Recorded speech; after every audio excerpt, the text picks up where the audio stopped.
As I bid farewell to high ceilings at the vortex of Genesis, I noticed something strange about the time core flame, and was immediately dragged into the Memoria tide of oblivion by Evernight. She was once the hidden power that March manifested by sacrificing all of her memories. Yet now, she harbors other secret intentions in her heart.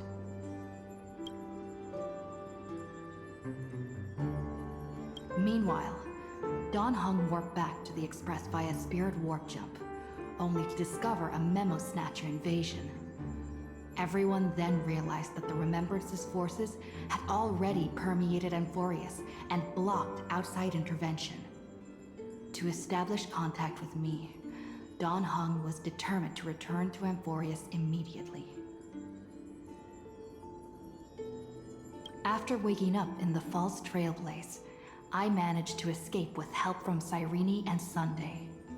Unfortunately, Evernight held absolute control, causing me to fall into the Memoria tide once again. However, Black Swan took this opportunity to quietly approach Evernight.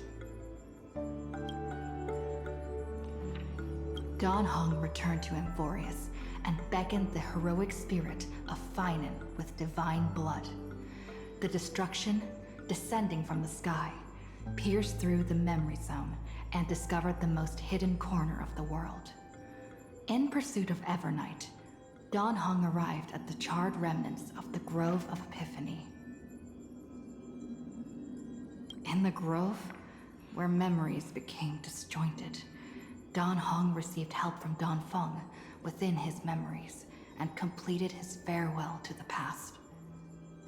In their final moments, the Earth demigod Terravox entrusted all their duty and authority to Don Hung. With this newfound strength, Don Hung found me within the Memoria tide.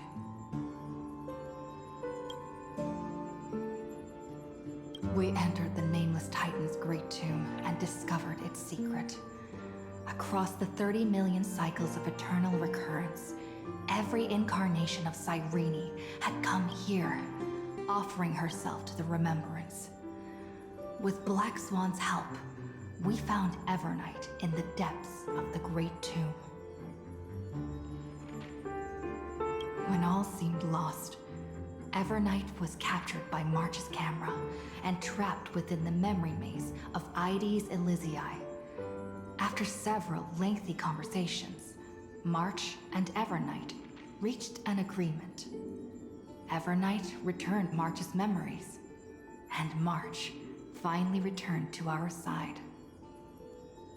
With every condition for the Era Nova fulfilled, we returned to the depths of the Great Tomb and initiated the final Era Nova ceremony.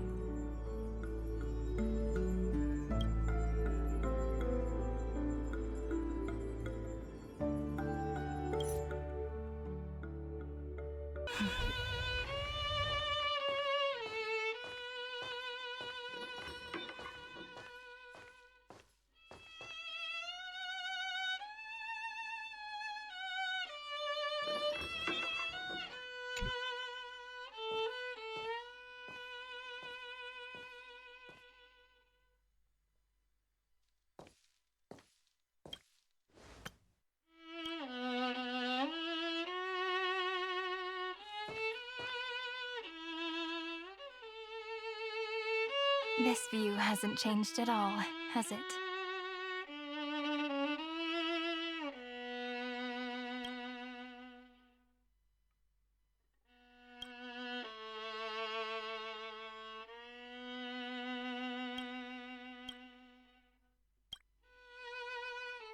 The hometown in your memories never changes, but when you return to your senses, you realize that fate has already stolen the time away.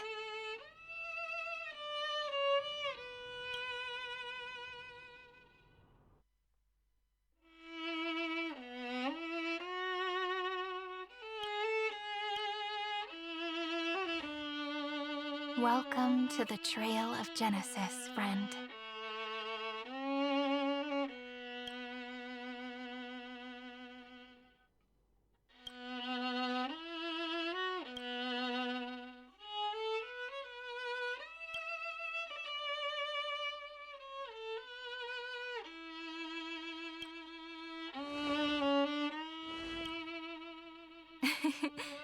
Seems like the weight of memories from 30 million cycles really made me grow up.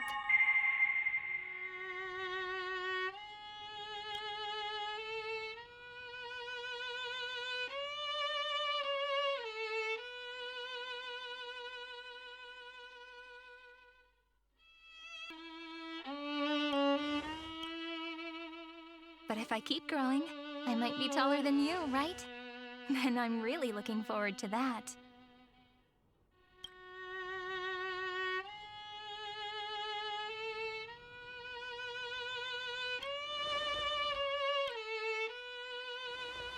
Before you arrived, I kept wondering, beyond the veil of Ide Silicii, what kind of Amfореus is being born?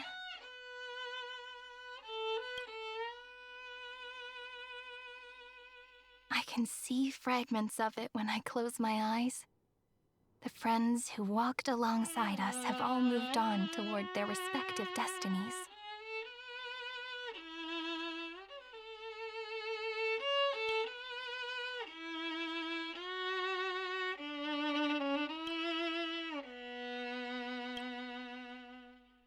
Some turning into pillars of the world, supporting the sky and the ocean.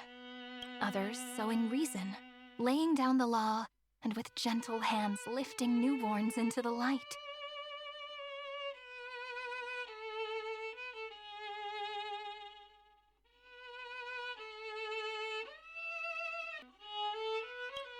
Death and strife are no longer feared by people, and trickery has become the innocent games of children.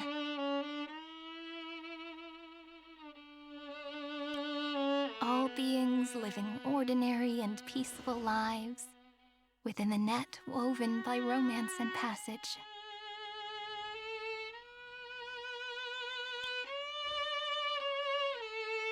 There's no black tide, no flame chase, and no destruction. The world on the other side of the sea is one bathed in sunlight.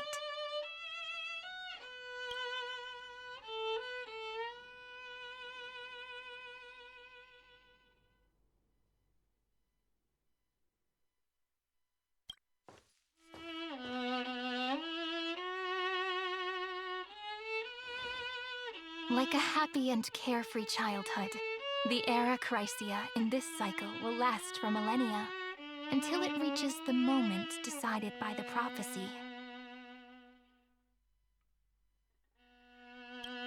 Light calendar 4931, month of freedom, the moment belonging to world-bearing.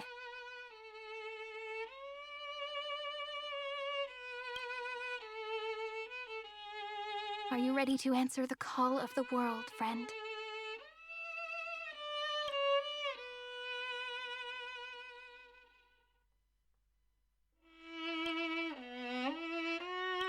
Then go, and pen the Throne of Worlds' first stroke, for this world, made from countless wishes.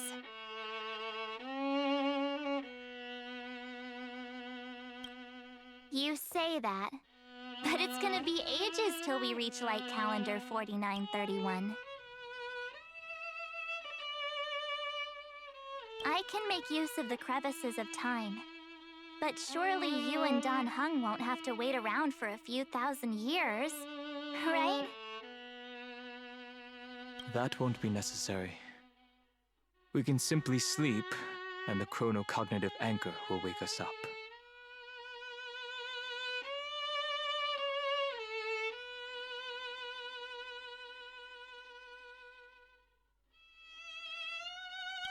That's right.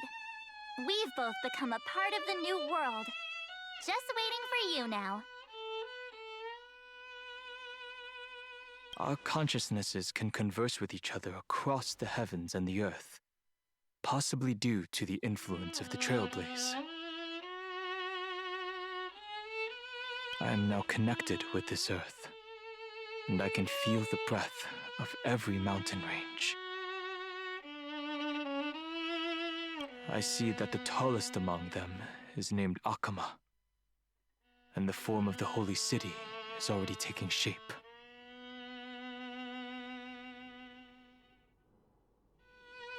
In other words, words. Your stage is almost set. Do you want to take a leaf out of Kefali's book and make some prophecies before your nap?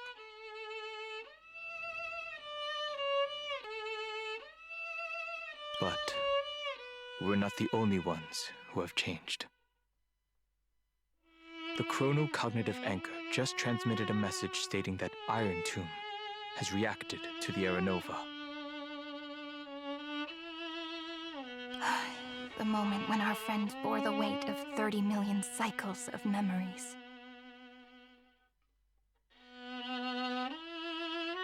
Was probably also when the scepter devoured 30 million cycles of destruction.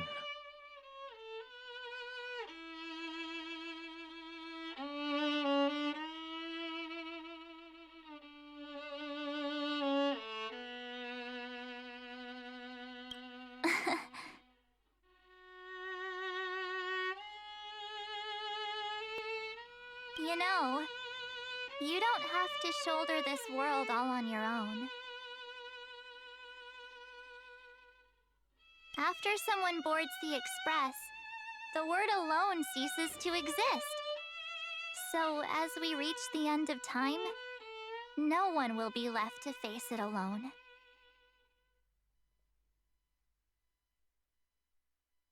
Don Hung and I came here to specifically tell you that.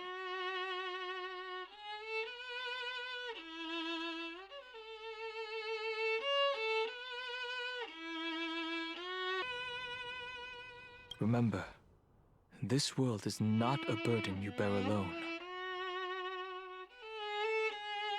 It's a journey we trailblaze together, alongside all of the Express. All right. It's time for Don Hung and me to go have a super long nap.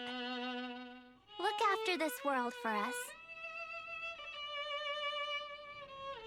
The road ahead is long, but we'll be waiting for you at the end. We'll definitely meet again.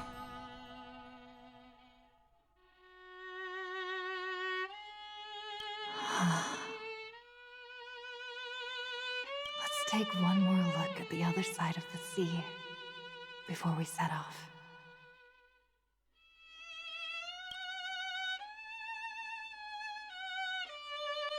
Heidi's Elysiae is so quiet.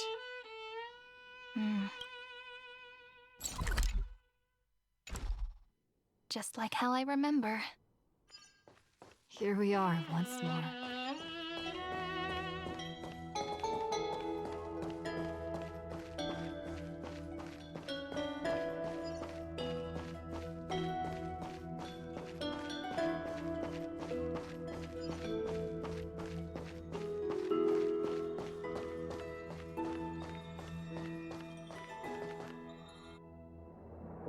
The scent of the black tide is now completely calm.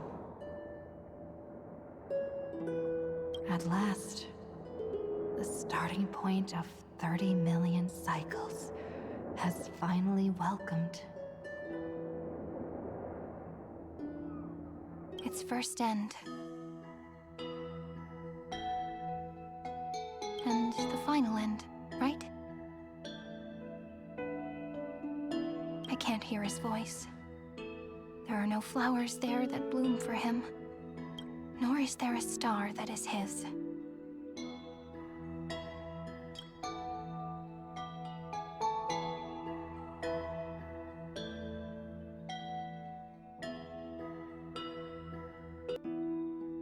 Finan is the only one who didn't reach the new world.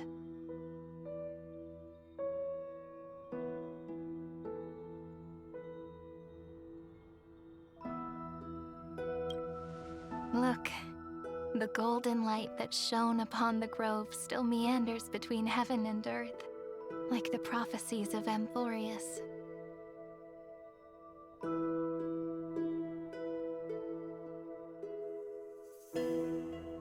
It has to be a sign he left behind. It points towards the destruction and the deepest night. Do you still remember what I asked you at this exact spot the last time we set off?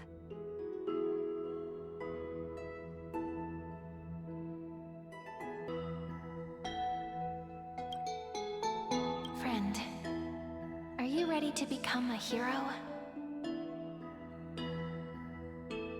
You were still burdened by the weight of world-bearing back then, still unsure of the role you were meant to play. But now, everyone has already given you the answer. The heroes of legends were just at the right place at the right time when the world needed a hero. Just like how your arrival kickstarted Amforeus' fate once more. A person's personality is their destiny.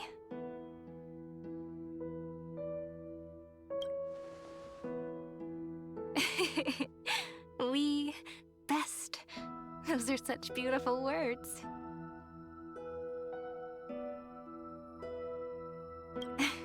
Thank you, friend. I was also trying to cheer myself up with what I said. After all, before we truly compose the end of this story, I must also pluck up the courage to head off with you.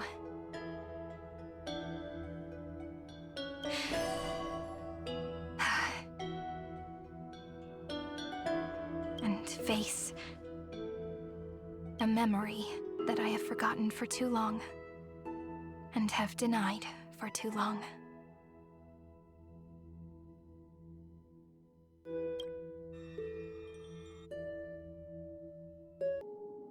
It's so dark.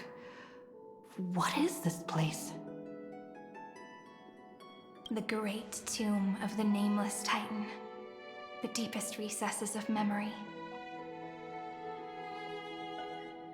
Also, the place where Cyrene was born.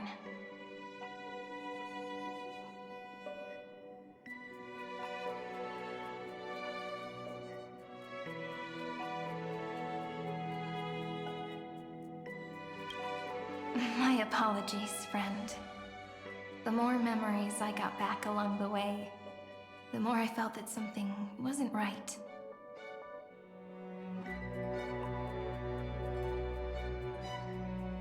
There's a sort of anxiety I can't get rid of. It's like when I was back in ID Silicii, when the reflections in the water always made me wonder, which is the real me? The one reflected in the water, or the one standing on the shore? But I finally get it now. Look, friend. The words on that wall are the answer. 1, 2, 3, 4, 5, 6, 7. Do, re, mi, fa, sol, la, ti.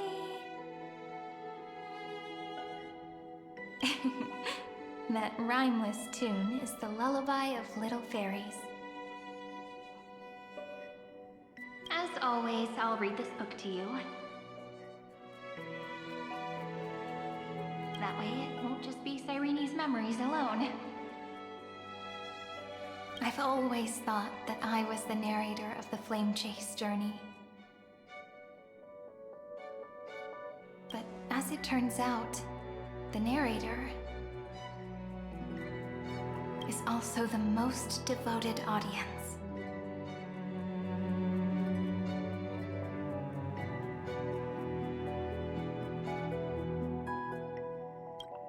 At the moment of Aranova, I was enveloped by the texture of memories. Within the glistening crystal, I saw countless Cyrenes, as well as countless versions of me. This is the final puzzle piece of the memories. A prison born of the erudition. A grave annihilated in the destruction.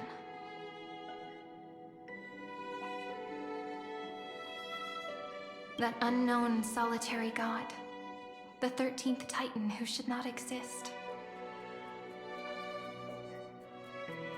The first new spore. The demi-urge is right here.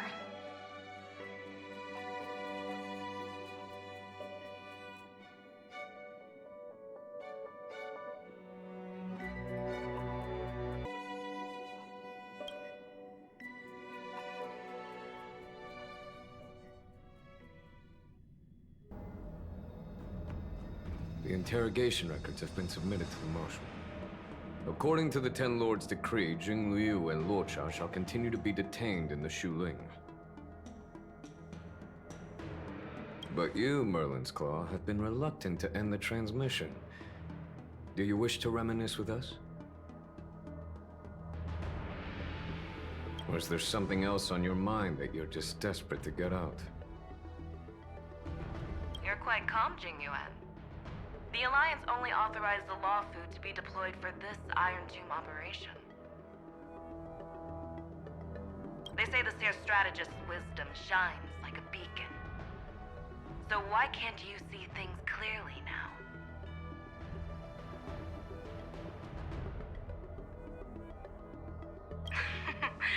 Look who's talking. I didn't vote against it, did I? But, with enemies all around us, even a child knows the Marshal needs to keep a few Xianzhou ships in reserve, just in case.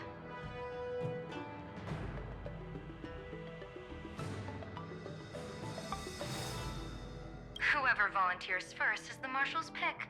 If you have to ask, I'd say this outcome plays right into Jingyuan's hands. Like it or not, there's no way we're letting the Law Food take the lead in this battle. Oh my, Merlin's Claw. Are you afraid the Law Fu might steal the Yao Qing's glory?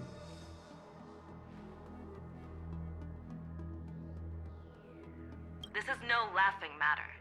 Between the Stellaron crisis and the War Dance ceremony, though the chaos has settled, rumors and speculation are only growing by the day. With Elder Huaiyan around, those with ulterior motives won't be able to stir up any trouble. But once the Law Fu gets their hands on the golden blood, it'll be a whole different story.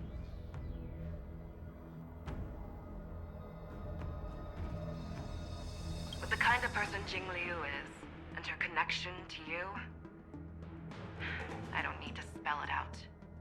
There are countless ways this could be spun into something bigger. You're overthinking it, General Fei Shao. When I volunteered for this task, I never expected unanimous support from the Alliance anyway. The Law Fu will seize the Golden Blood and redeem itself. That'll be our first win. Then we'll leverage this Golden Blood in the negotiations. Our second win. These two wins for the Law Fu will make all three of us happy. And that'll be our third win. Look, if this were a Skyfaring Commission deal, we'd be rolling in money, wouldn't we?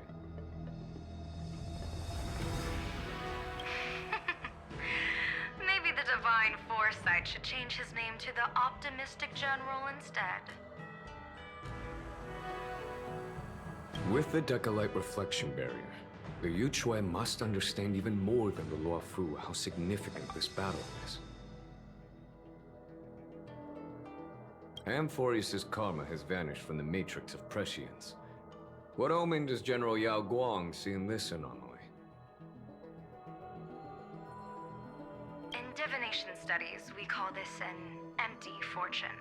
It involves the eons and is thus beyond what mere mortals can comprehend.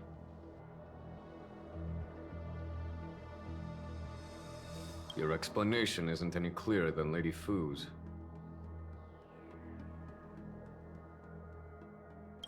Come on. How hard is it to understand the word uncertainty? For the Cobalt Head, The emergence of Iron Tomb is a calculated instant, but I don't believe they will just sit around waiting for death.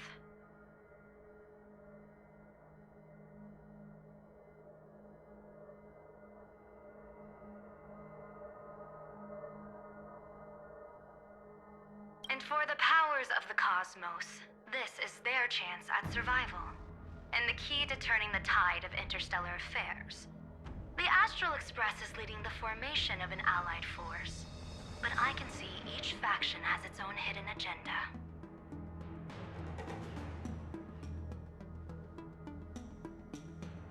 There are even divisions within the Alliance, so it's not that hard to imagine how the other factions will react. Jing Yuan, I crossed paths with Selenova's Legion at the Battle of Sedunirama Star Cluster. Be extremely careful. The Ruined Legion's troops and weaponry are nothing to write home about. The IPC, even the denizens of Abundance, could take them on. However, while Void Rangers are just expendable pawns of the destruction, the real wild cards are...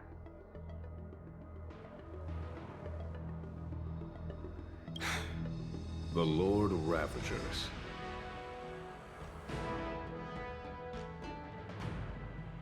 Indeed.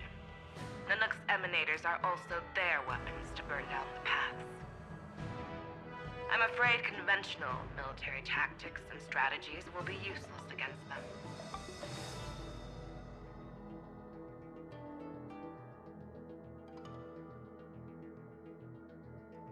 My assessment is this. To completely take down a Ravager, we must disregard casualties and spare no cost. My only fear is... one wrong move, and the Lawfu will fall into Ventilia's trap again, inching ever closer to destruction.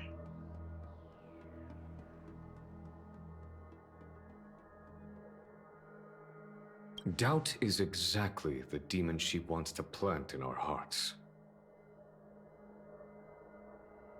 Do you still remember the beginning of the Alliance Oath?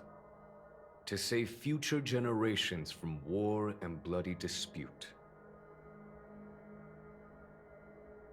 The Rainbow's arrows have always aimed at any force that threatens the cosmos. Now that the Trailblaze walks alongside us, the Cloud Knights shall keep their oath as they have from the beginning. I just hope those on the front line will remain safe.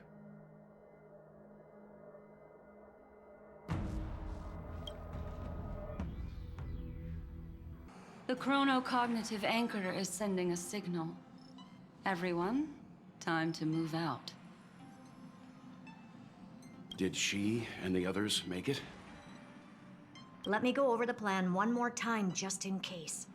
You'll enter Amfореus, reunite with your 3 separated companions, and try to locate Iron Tomb from within the world. Who are you taking with you? The fate of the universe hangs in the balance. We can't afford any slip-ups. I suggest everyone, except Pom Pom, join the fight.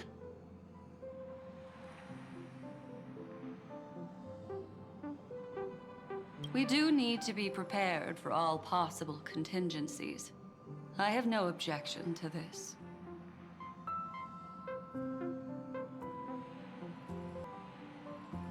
I'll do whatever I can. Meanwhile, Screwy and I will continue attacking the Demiurge Matrix. That is, the Scepter's kernel, from the outside.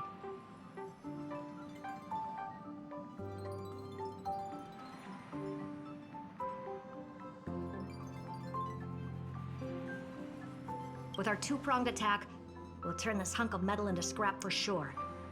Now we just wait for those 2 to get back.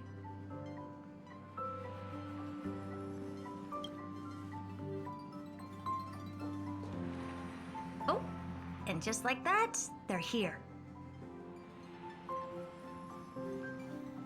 Sorry to keep you waiting. With Planet Screwlum's help, the formation of the Cosmic Alliance to counter Iron Tomb is progressing smoothly. The cosmos has set its sights on Amfореus, and now it's just waiting for the first shot.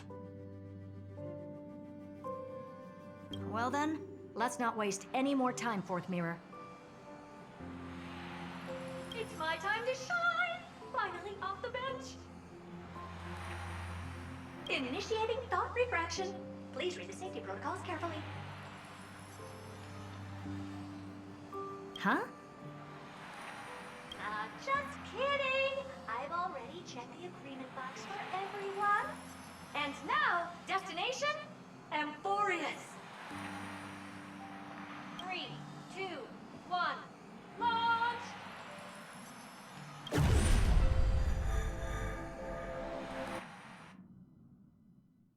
The flow of Memoria is so heavy here. Unlike Panagone's dreamscape, this place has built up a true epic measured in millennia.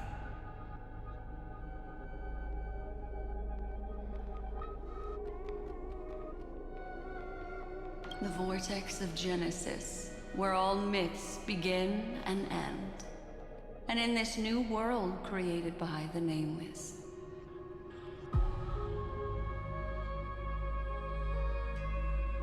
The infinite cycles have been broken.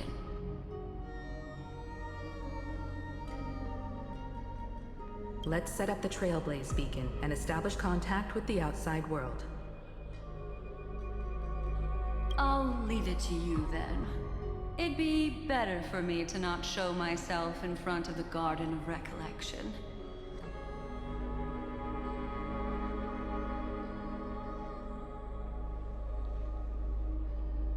And, Mr. Sunday, you probably shouldn't show yourself either. Agreed.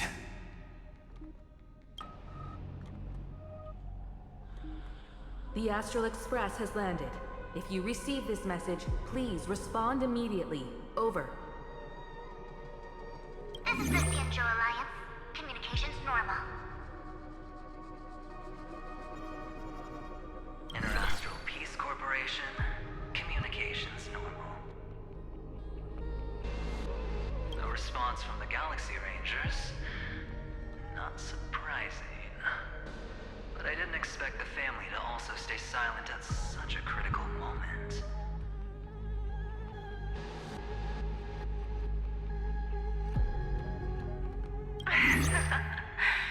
That's a pretty blatant disregard from the family for Panacone's independent director, I'd say.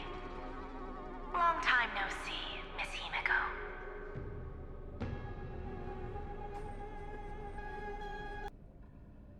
It's been quite a while, Madam Jade. The significance of this battle rivals that of the campaign against Sulo. Only through victory can we disperse the shadow of Iron Tomb that looms over countless worlds.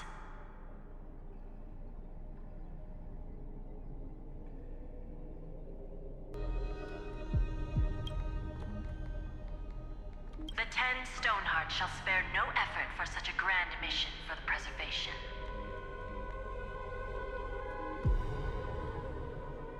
Madam Jade led the Intelligentsia Guild in conducting specialized research on Iron Tomb's past activities.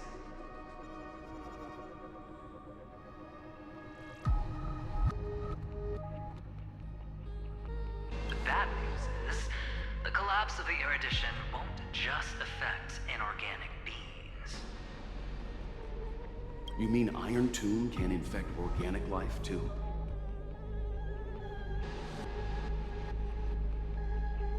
Well, the good news is, so far, its effects on organic life are under control. The infection progresses slowly, and the resulting neuropathy is non-fatal. In any case, the IPC can guarantee targeted vaccine coverage within 48 system hours in all star zones within the medical system.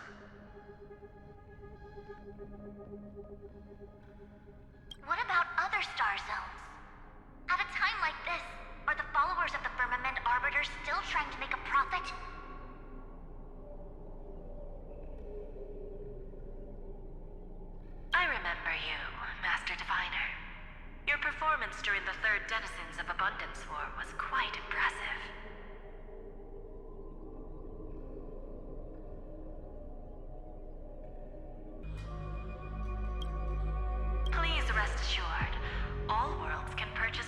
assistance from the IPC with a humanitarian discount. That's the current policy at the very least.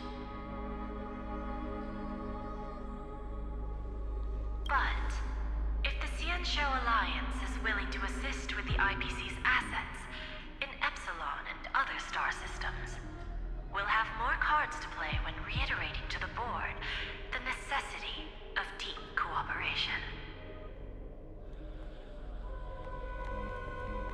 It makes sense, since Interracial Peace Entertainment's headquarters is in Epsilon. But why are all the other worlds on the list? Places that the Elation has visited?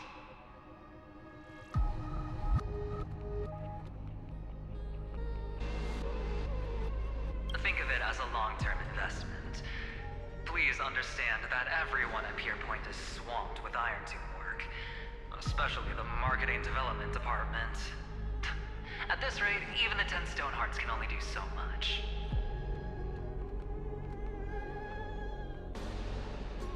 Having some assistance from the Alliance would surely benefit the entire cosmos.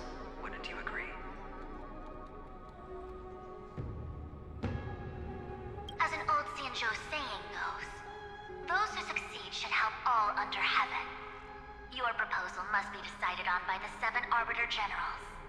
I'm just here to relay the message.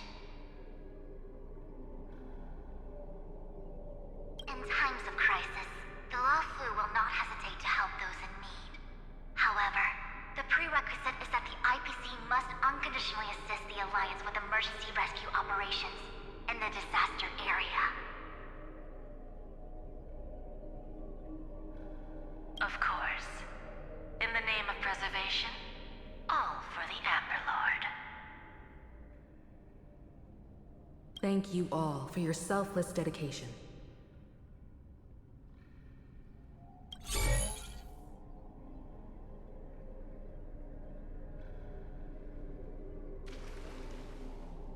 It's clear that each party still has qualms about everything. The clash between destruction and erudition isn't just about the fate of the cosmos. It's a moment for all factions to reshuffle their cards. You can never be too careful when battling a Lord Ravager. All are equal in matters of life and death. In any case, we can only hope for the best in all that's to come. It's about time we dive into the vortex and see what Amfореus looks like on the inside.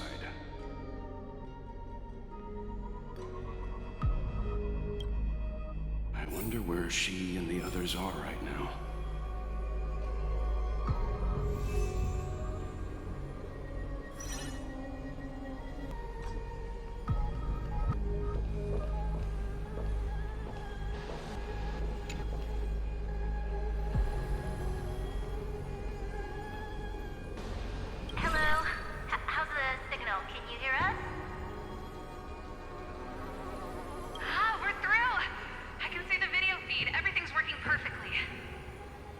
Miss Bronya? Miss Serval? What a surprise. It's been a while. We've already heard from Miss Topaz about the Iron Tomb operation. She made a special trip to deliver the vaccine to Belobog. I can't believe the Express crew is at the eye of that storm. Is everything going smoothly? Don't worry, we're still following the plan step by step. How's the situation in Belobog? Guerrilla 6 is located on the outskirts of the preservation barricade. While it won't bear the brunt of the first wave, there's still a risk from the aftershocks. That kid Japard and Pela are busy organizing the Silvermane Guards, having them consolidate their lines and dig trenches. Zila and Lynx just got back from the Geomarrow vein production chain. Hey, do you want to say something to them? That would be unnecessary. It'll only shake their morale. Just tell them to stay safe. Miss Bronya, I'm afraid this disaster will be far more terrible than you can imagine.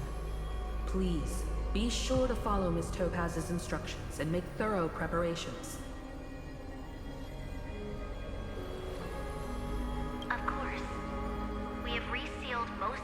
engine of creation beneath the ice to prevent the will of the preservation from becoming an accomplice to the destruction.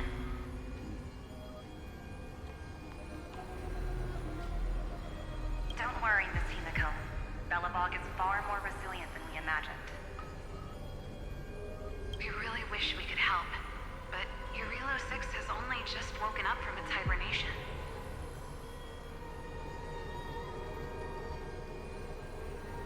The Astral Express, standing at the forefront of disaster, is the hope for many ordinary civilizations across the universe. In the face of a massive catastrophe like this one, relatively smaller civilizations have never had many options.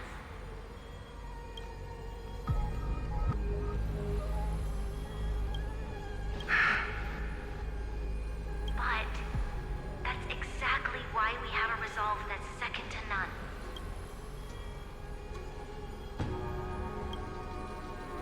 If anything goes wrong, Miss Topaz, I hope you can help out and rescue the affected citizens. No problem. Also, didn't the Xianzhou sign a friendship agreement with Eurilo 6 earlier? They won't stand by idly either.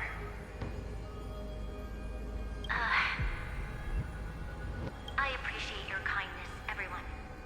But Eurilo 6 is our home. We will defend it to our last breath until the last Belobogian falls. Miss Branya. May all civilizations that have made it this far on their own strength weather this crisis together.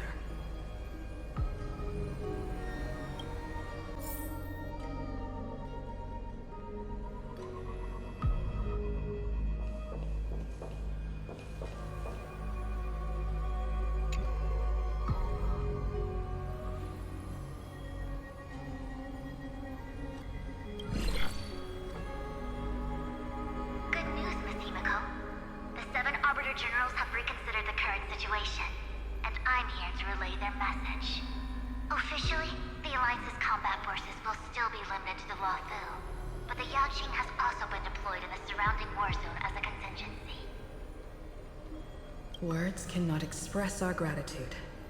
Getting the Hunt to agree on sending troops must have taken quite some effort from General Jing Yuan. The Luofu already considers the Express an important ally. We also have no intention of hiding the fact that there is indeed something the Xianzhou seeks from this Iron Tomb operation. But this time, the Marshal herself decided to send out troops. With a formidable enemy before us, the Alliance has no reason to back down, nor will we be content to take a back seat. If we can stand together with civilizations across the universe to overcome this crisis, then we must do so, even at the cost of our own lives. The Alliance truly embodies the principle of righteousness. It's fortunate that the cosmos has great heroes like you. You're too kind. As for that Jade Abacus of Allied Oath, you can save it for when you're in more dire need.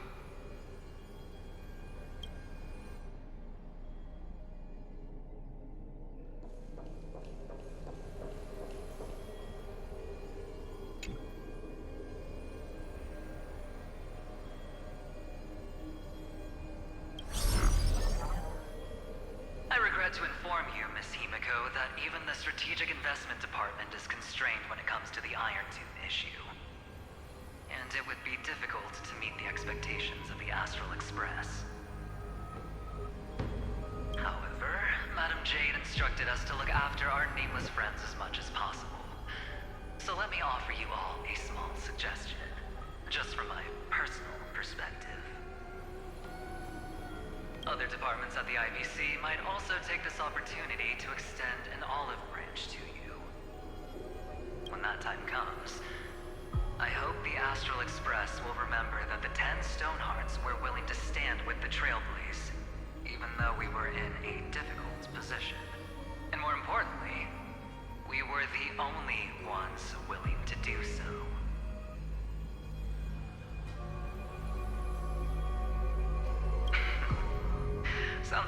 doesn't it? But trust me, every word comes straight from the heart. Has the internal conflict within the IPC really gotten this bad? Everyone knows about the bad blood between Diamond and Oswaldo. At least until now, they've had an uneasy truce. Until the Lord Ravager Archforger caught the board's attention. I'll leave it at that, as it's confidential information. Hope you can understand. I understand. Our immediate priority is to address the Iron Tomb crisis. Let's hope for success from the start. This might help ease everyone's pressing concerns.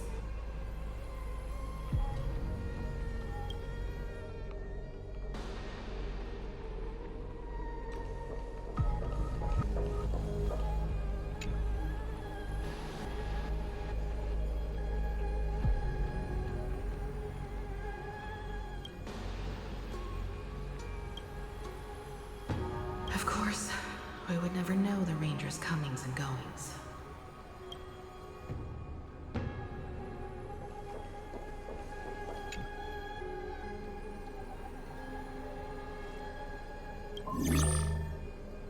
Miss Himeko, is that you? Yes, and you are Miss Robin.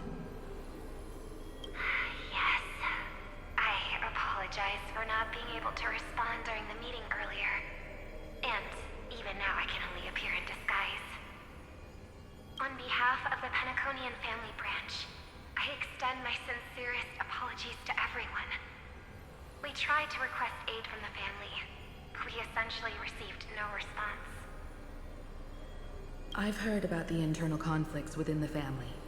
Miss Robin, there's no need to apologize. Every bit of strength is precious at this moment. Thank you for understanding. The good news is, since you're one of the shareholders of Penacony, the family heads have agreed to allow me to lead all Astonian tuners to the front lines. My charitable foundation will also do as much as possible to provide support in this battle. They'll ensure that proper arrangements are provided for those wounded on the front lines, and for residents in affected areas. Miss Robin, I'm beyond moved by your spirit of self-sacrifice. The Astral Express would also like to make a promise that we won't leave any companion behind.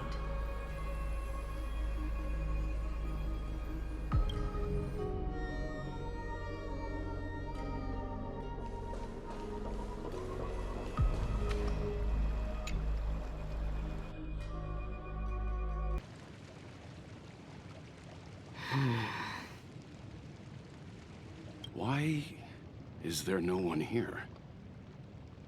Everything in Akama seems normal. The New World was enjoying peaceful times not long ago. It seems it was even more recent than not long ago, Miss Himeko. The fruit on the table is freshly cut, and the bath temperature is just right. The remembrance tells me this place was bustling with people just moments ago. It's as if everyone vanished in an instant.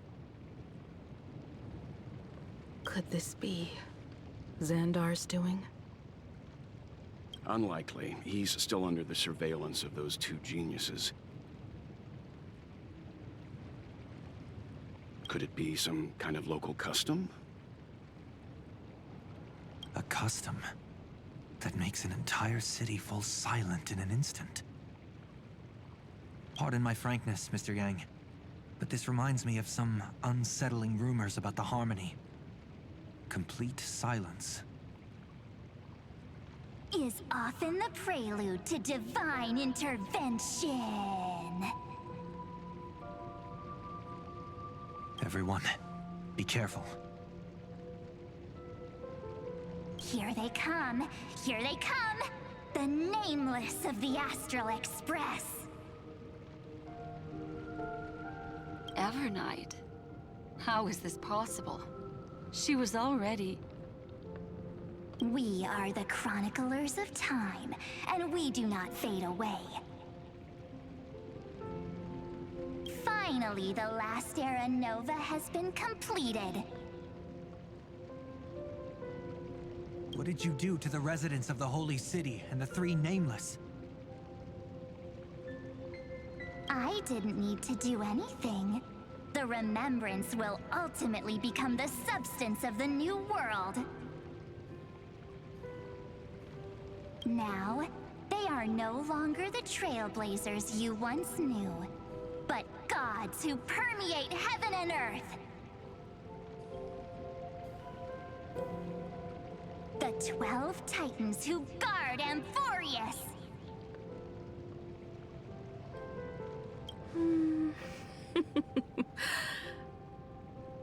Stop fooling around, March. Come on out. What? I practiced so long for this. Getting seen through right away is just so embarrassing.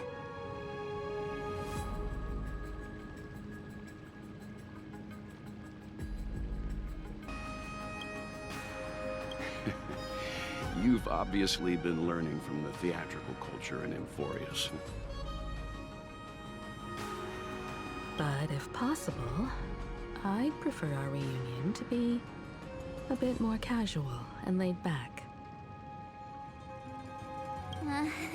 As expected, I can't hide anything from Himeko and Mr. Yang. Well, long time no see. Guess I'm back? We should be the ones to say that. Sorry for keeping you waiting. So, these jellyfish are the Titan's power? They're just tiny manifestations of the Veil of Evernight, used for scouting and communication. If I went all out, I could summon way more of them. Thanks to her, we all turned into Titans in the New World. Sure, we can take on humanoid forms, but it feels off. How intriguing. So what does she look like now? It can't be a raccoon with a baseball bat, I suppose. Please don't add weird stuff to Amforeus' lore. Just go see it with your own eyes. Follow the prophecy's guidance and come to Dawncloud. She looks way more majestic now than she used to.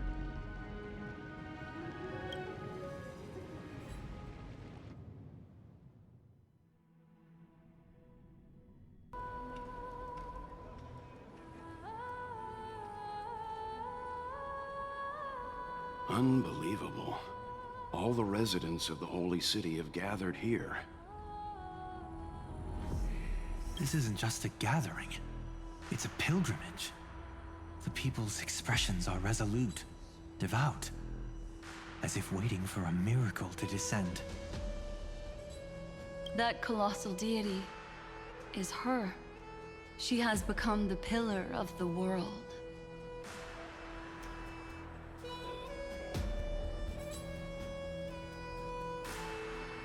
Surprisingly authentic. Being this serious is quite unlike her usual style. Those people didn't disappear. Instead, they've answered the call of the prophecy and come to witness her awakening.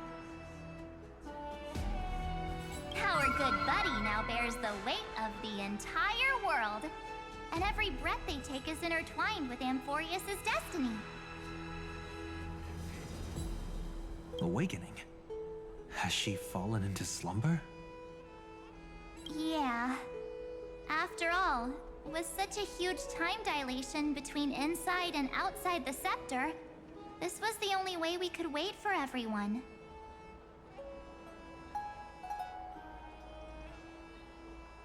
Time watches over yesterday. Earth guards today. And when the Trailblaze steps into Amforeus once more, the slumbering deliverer shall awaken. And then, bring the prophecy of tomorrow to this world. Come on, everyone. Let's get closer to her. Watch how the world-bearing prophecy changes this world.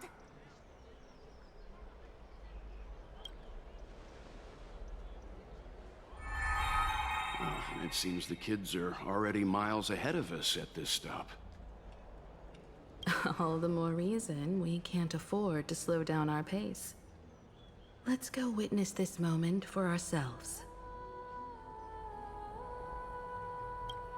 Majestic. Speaking of which, I once caught a glimpse in Sleepyhead's memory of her transformed into a towering Tathalog. Could it be? No way. That was just a nice dreamscape. Ugh, at least nice for her. If they are the throne of worlds who bears the weight of this world, perhaps they could guide a traveler still wandering among the stars. Hey, since when did you get all pious? Her advice sounds pretty silly sometimes, you know. The so-called fool and the world are merely a step apart. Of reason, teaching us to find erudition amidst imperfection. Praise be to the lecturer, chalice of plenty, for you brewed. Citizens, behold! Our last Titan, the world-bearing deliverer, is about to awaken!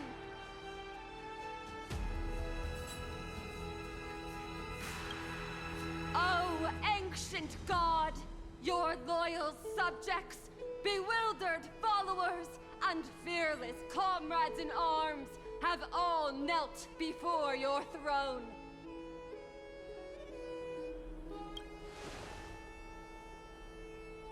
Awaken from your eternal slumber and bestow upon the world your divine prophecy!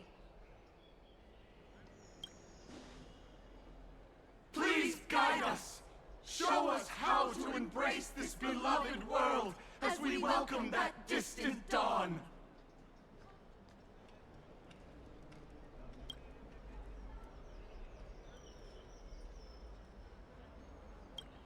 To walk the path of a mortal as a god, or to bear a divine burden as a mortal.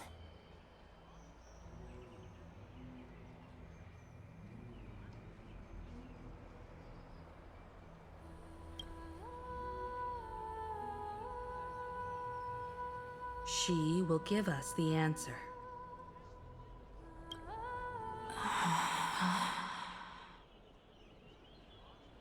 But I am not the deliverer.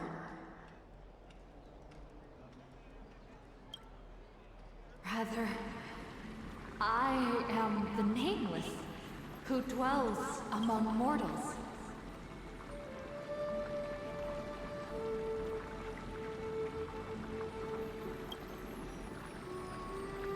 That voice is definitely her. I heard your prayers. The core flames flickered and dimmed, and the age of the gods met its end.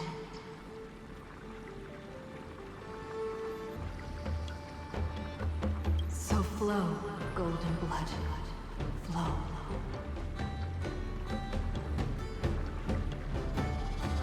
I'll bestow it upon you, returning it to the true masters of this world. Stand with me and become heroes.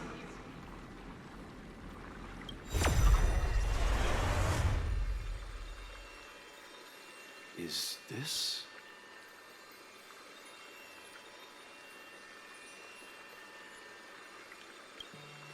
Yes, it's the miracle she brought to Amfореus.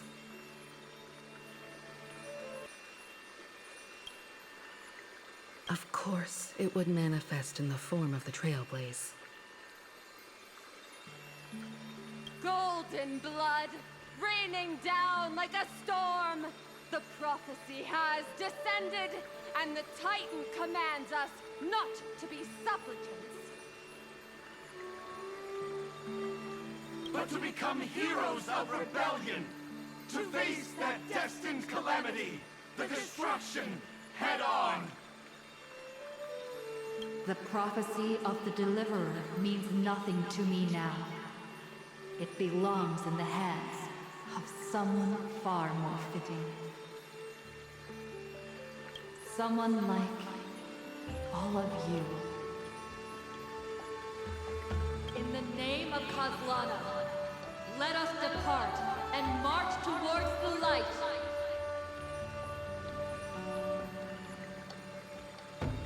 It's neither protection nor salvation. As always, there's no need for totems or myths. Humanity's most primal faith is that instinct named survival. Let's go, everyone. Someone has already sounded the horn of departure. Explore, understand, establish, and connect. Together, let us blaze a trail for the destiny of this world.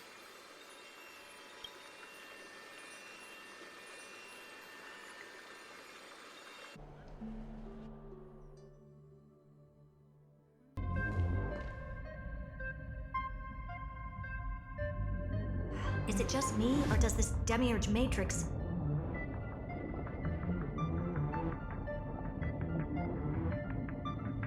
feel completely dead? It's nothing like how the memo keeper described it. The environmental readings are all wrong. Conclusion: this must be what the kernel actually looks like in the real world. What did Xandar do to the scepter?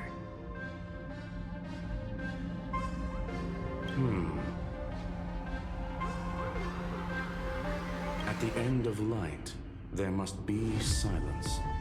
Certain, pure, and absolute darkness. Not the time to quote the Lord of Silence. Bad omen. Either way, we have to press on. Until we uncover the truth behind the 13th Titan.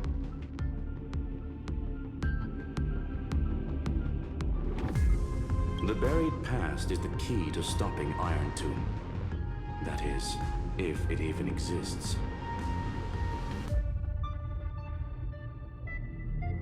Xandar says the demiurge never existed.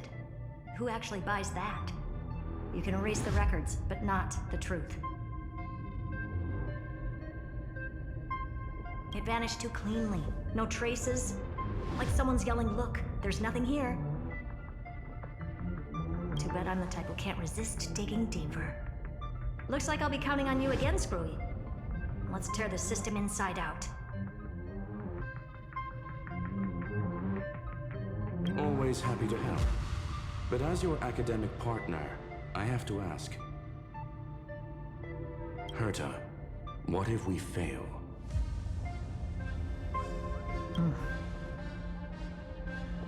Let's say the demiurge really doesn't exist.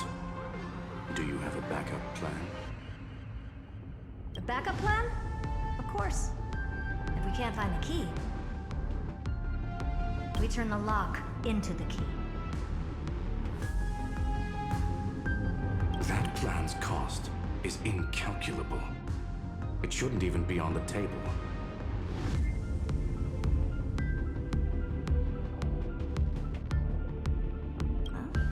Then let's hope we never have to use it. There's no point worrying about the end just yet. One step at a time. Let's go. We don't want to leave the others waiting. You brought what I asked for, right? A butterfly has to land on the branch before it can dance. We'll need a wide open platform before her entrance.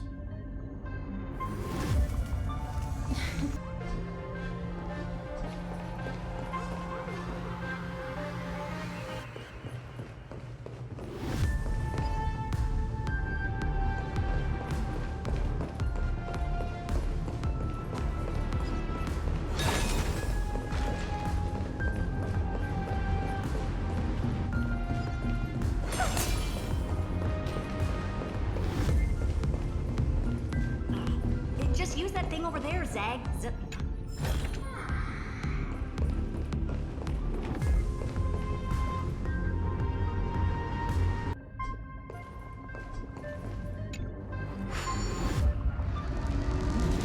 What a dumb name. I hereby rename it Herta's Big Hand.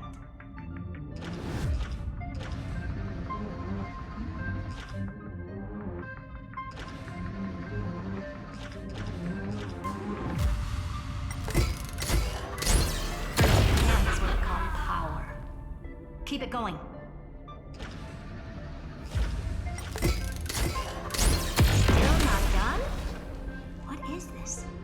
A junkyard for old Intellitron's leftovers?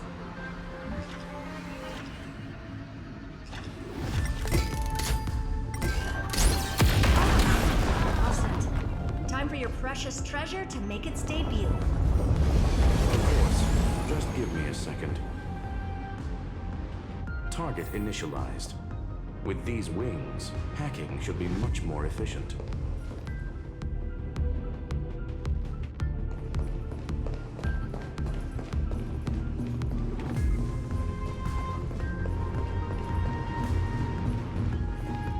Oh, a classic nuclear heat engine. Classy choice. Just a personal preference. Her name's Mistletoe. Every flower in your garden's got a bit of poison, huh? Also a personal preference. It reminds me of the last time when we tangled with that Punklordian brat. What did she call this kind of infiltration tool again? Right. Dirty data shell. It wraps around the kernel to fool even top-tier firewalls.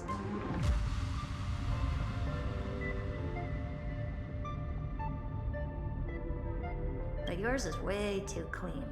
Not even a hint of real-world grit. Herta, your tone is unusually emotional. Suggestion. Let's get back to the topic at hand. I thought we were done with that conversation. Unfortunately, current conditions won't let me ignore any variables. Especially the most important one, your will. Iron Tomb never stops. It is evolving faster than any of our worst projections. Every instant in the Eon's calculation is like a sword hanging over the cosmos. Every move humanity makes could speed up its arrival.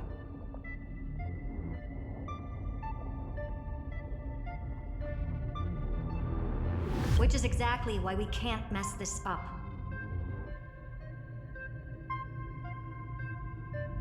And now, Droidhead wants to hand down judgment to the poor cosmos again. Border Star Trade War, Emperor's War, Rupert's death. Every time their instant arrived, it meant another bloodbath for humanity.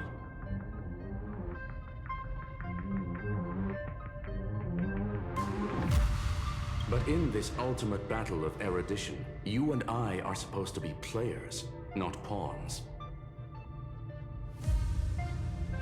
If you choose to burn yourself out as a resource, then everything we've worked for means nothing.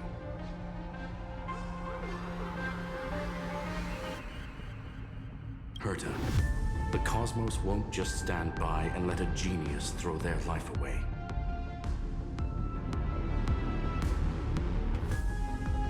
And neither will I.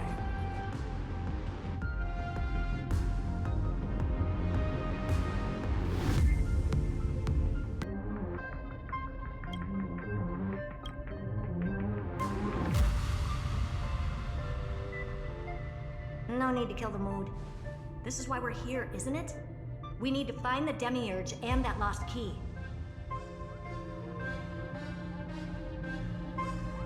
I'm not here to be a deliverer. I just want to beat Xandar and Droidhead.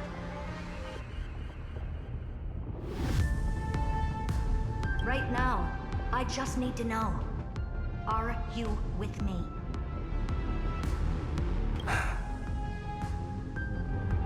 Of course. Time to board. After you. Let's tidy this place up and see what this demiurge really is.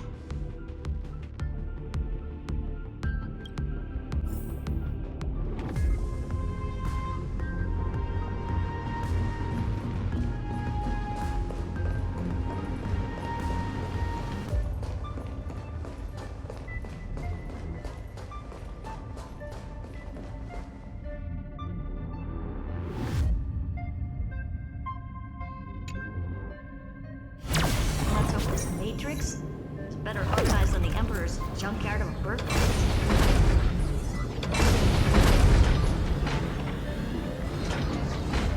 Buckle up. We're hacking in. This is... Herta, this whole space has been completely tainted by some kind of energy. I see it too. We're thinking the same thing. Xandar. How could you go this far? Turning your own graveyard into this. What's that up ahead? Katorzane algebraic expressions. It's built for isolation, not defense.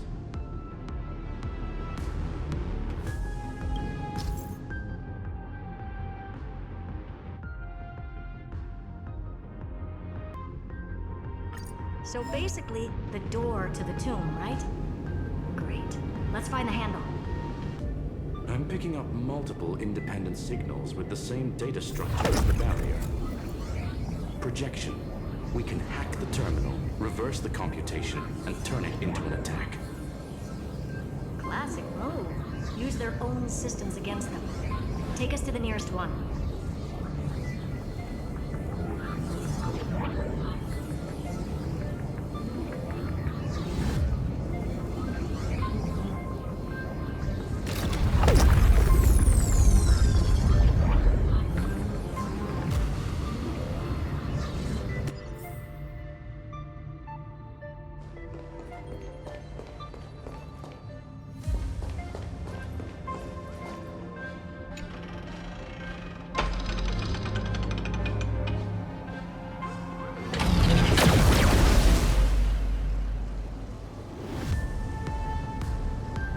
No response. Just as I feared. Not promising. The output is barely a third of what we need. Logic says we'll need multiple terminals to coordinate the strike. Locking onto the next one now. Find anything else? Regarding the origin of these ruins, no logs found yet. Xander erased all records. But I did find some interesting scars in the circuit.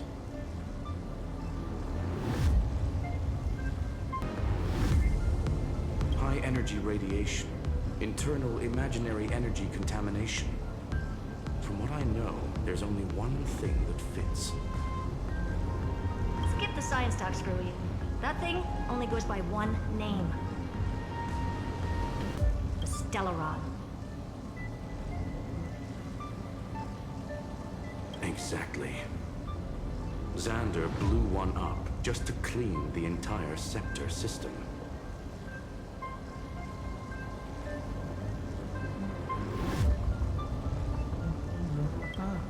So that's what he meant by killed that Titan with my own hands. He wanted to turn the neuron of the erudition into a relay for the destruction. That meant getting rid of all of it at all costs.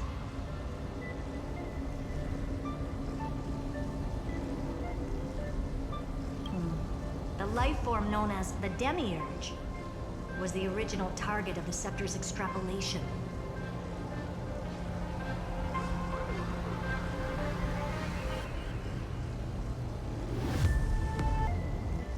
It makes sense. Evernight calling it the first new spore confirms this viewpoint. The prime mover of life. That's what Scepter Delta ME-13 was originally tasked with. Even after it got scrapped, the query kept running. Yet the true value lies in the process of solving it, not the answer itself. Then, does this mean finding the demiurge is hopeless? No, I'd say exactly the opposite. It means Xandar had no control. He couldn't contain the demiurge just like he couldn't handle Droidhead. So he tried to erase every trace. But he failed. It still left a mark. By the way, if there's another Stellaron in Amfореus, why hasn't that little one reacted to it at all? You said the demiurge left a trace, right? Yeah, but not in the real world. Remember the great tomb of the Nameless Titan?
Trailblaze Archive 466.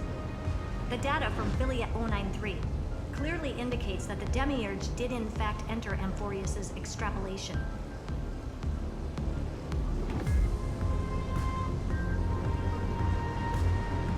Inside that world, it was the 13th, forgotten Titan.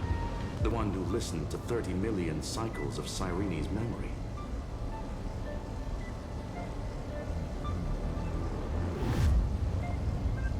Evernight said the opposite. She believed that tomb was empty from the start.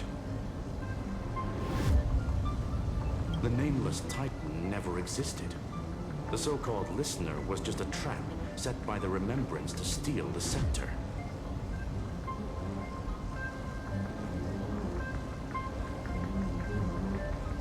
A mimetic entity full of theatrics. How much of what she's saying is true? Would an Eon really speak in circles like this? I doubt it.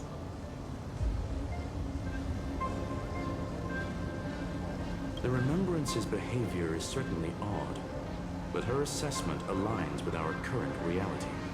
Since we entered the Matrix, we haven't found a single clue pointing to the Demiurge.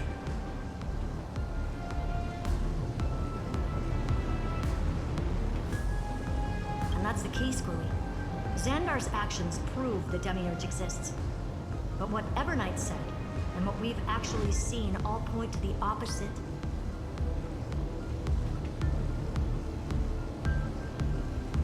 So we have to assume that both are true. And if that's the case, then the contradiction leads us to... the truth. Exactly. One last terminal. One final key. Time to crack open the kernel.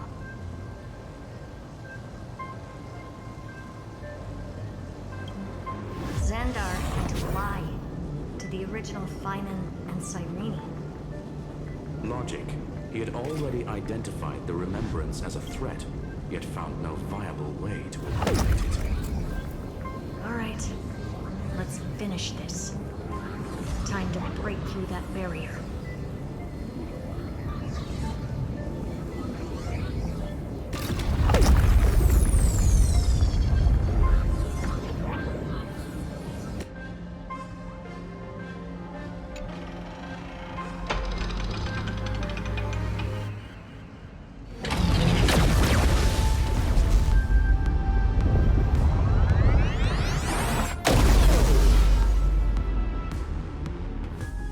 Transformation authorized. Path energy readings. The erudition declining. The destruction surging. The remembrance 0. What's going on? Cause unknown. They left no discernible trace within the real Matrix. That shouldn't be possible. Could it be that the Era Nova exhausted all of the Remembrance's texture?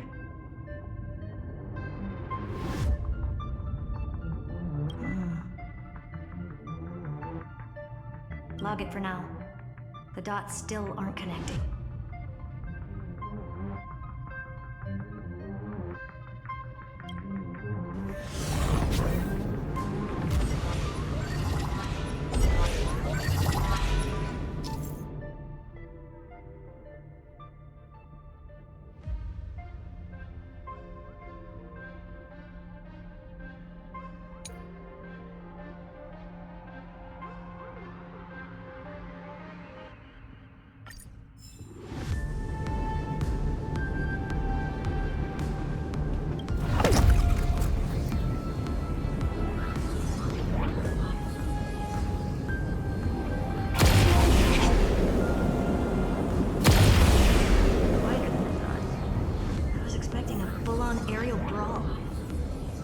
It's advised to remain vigilant. The destruction's levels are still rising. Huh? What's the matter? Interesting. I just picked up a signal from the exomyth.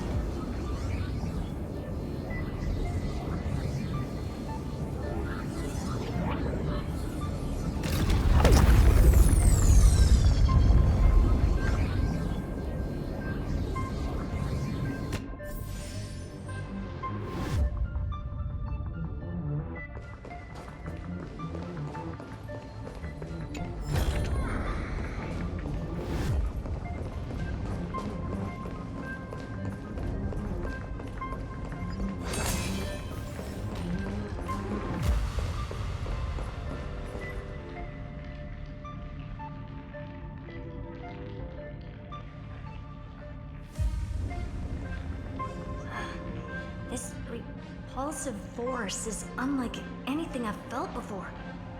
Is this the place? Correct. Judging by its defensive properties, this is the entrance to the exomyth. I didn't expect that. Who builds a lab in the middle of digital rubble?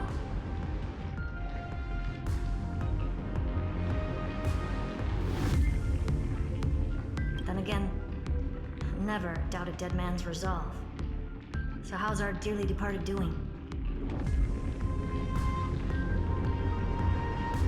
He severed part of his neural pathways to break free from Lord Anaxagoras' control.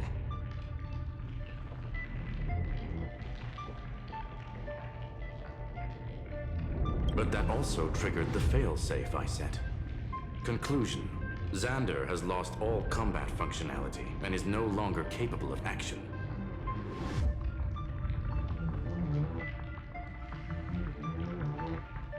So now he's a specter, literally. Screwy, can you open a path? Just to be sure, I want to see this for myself. Might as well drop in and say hi to the real him.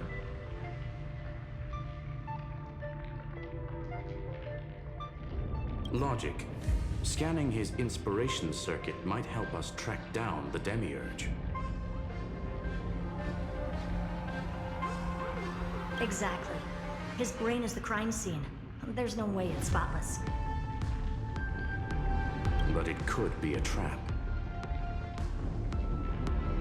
That's why you're here. 2-on-1. We've never lost a matchup.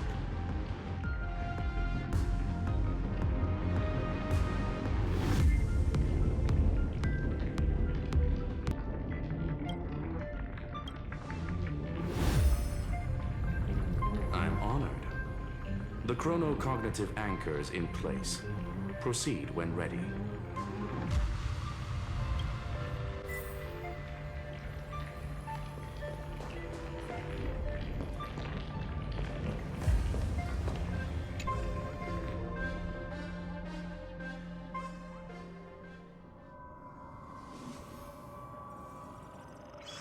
I knew it. The one thing I didn't want to happen. He's not here.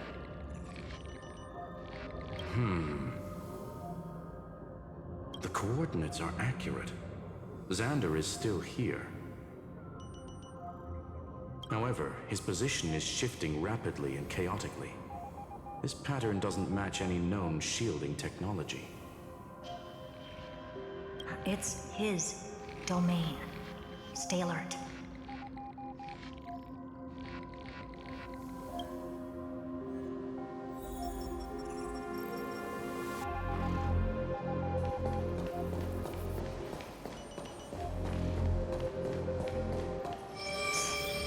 Cheap trick. The spatial field here is undergoing autonomous recalibration, initiating reverse engineering of the interference source. We're back. Reverse engineering complete. The results are not what I expected. Logs show Lycurgus revoked administrator access. The chronocognitive anchor can't get a fix because at the system level, Lygus no longer exists. Our navigation target is a null set.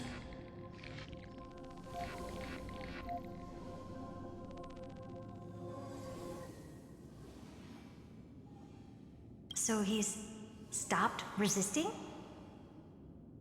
Before vanishing, it seems he left one last message for us. To those who follow, all is proven. Find me beneath the tombstone. Melodramatic. He was expecting us. And once he learned of the Great Tomb's existence, he initiated his own search for the Demiurge.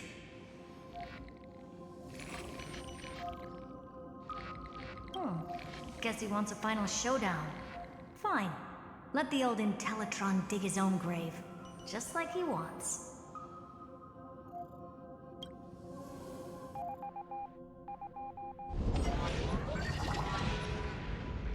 To be in the purest light is to be in the purest dark.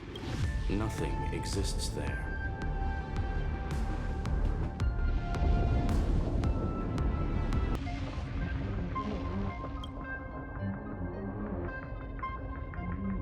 The Scepter's main brain. Or maybe we should now call it the Lord Ravager's placenta.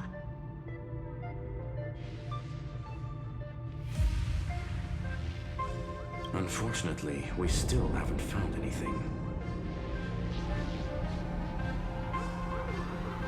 Really? I don't think so. Not finding anything is our biggest find.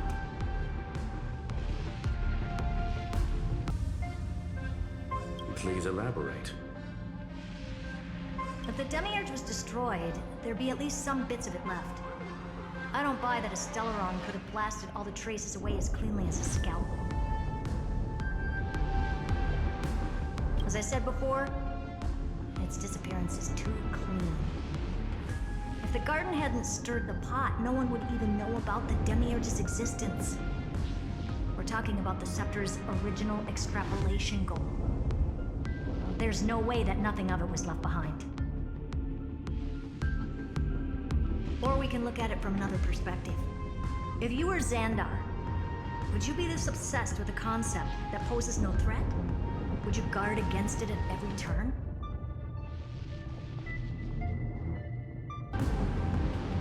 There is the possibility that he's naturally meticulous and hates variables. That does track with the impression he gave about himself. But Xandar shut that theory down himself just now. Choosing to act, even if it'll cost him dearly. You know that feeling well.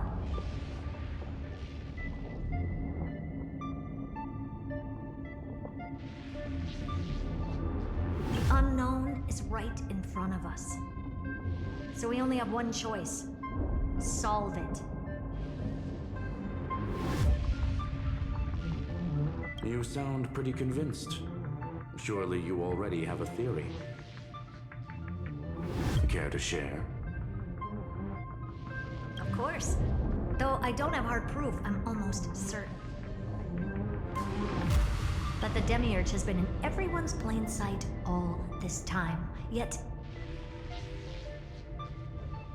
they were mistaken for someone else.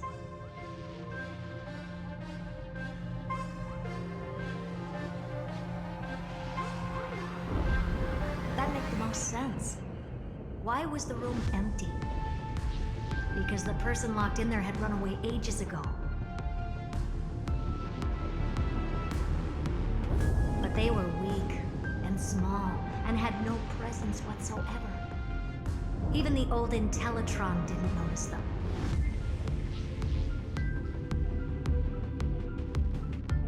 Which also means there's a high chance that their powers are minuscule and cannot alter the outcome of the battle at all. Well, at least Xandar is scared of them. Come on, it's time to confront him. Let's go to the tombstone he talked about.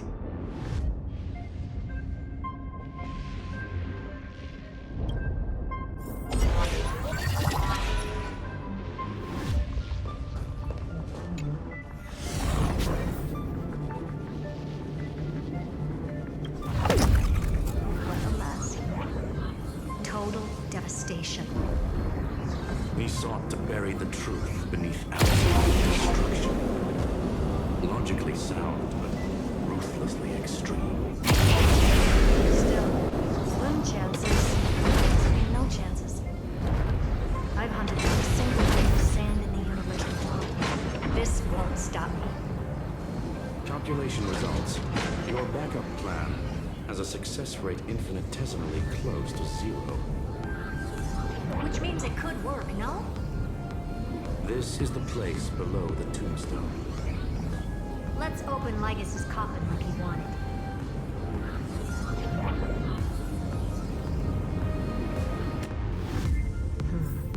Looks like you were right.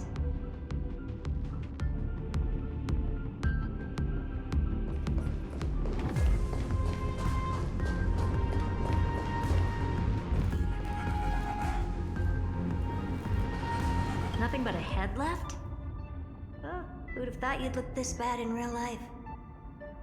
My elated greetings. Welcome, you two. I'm very happy that you responded to my final words. All this tombstone and final words. Did you end yourself to atone for your guilt or something?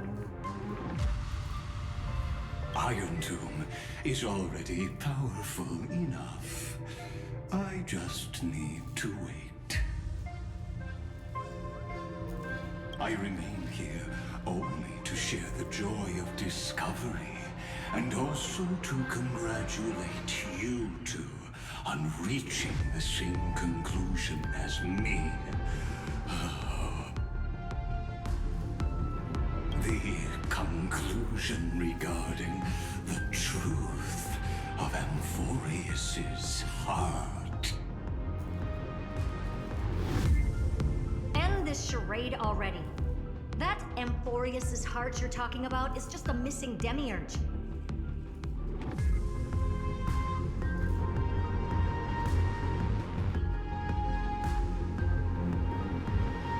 And its corresponding vessel was this very scepter. You interfered with the experiment and made Amforeus's body into a hollow shell, all to incubate Iron Tomb within.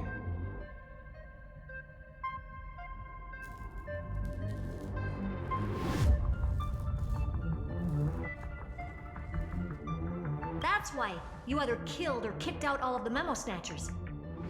You wanted to eliminate any chance of a consciousness coming into being, no matter the cost. Even the strongest wall can fall to a single crack.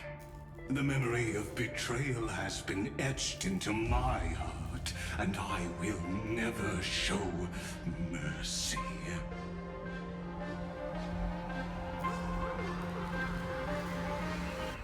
Now, the perfect vessel has already fused with Amfореus's body.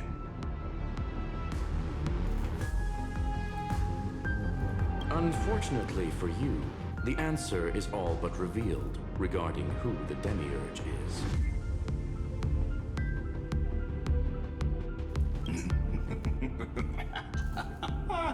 Then let us share the joy of discovering the truth. The last secret of the saga will finally dissipate here. As we reveal the truth behind Felia's 093's disappearance. A lie by the remembrance.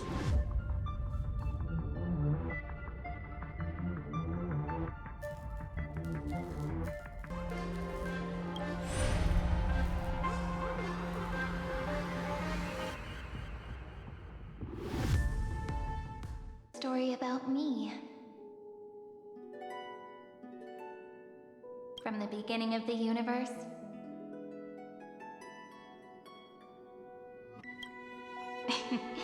Just kidding. That would be too much. I just want to tell a teeny story.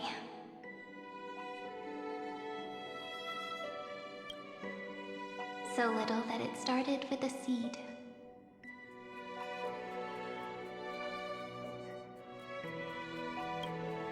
I know you're listening, my good friend.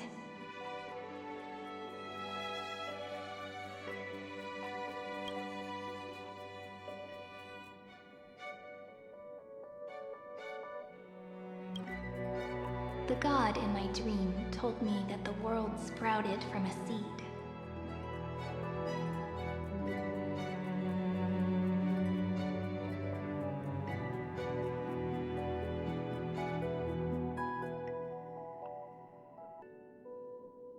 It grew into a great tree named Amfореus, and time became its branches and leaves, basking in the light. What a coincidence. Dappled light coming through the leaves is my first memory as well. On a very ordinary early morning, beneath the village's biggest tree. The daughter of Ide Silicii quietly came into this world.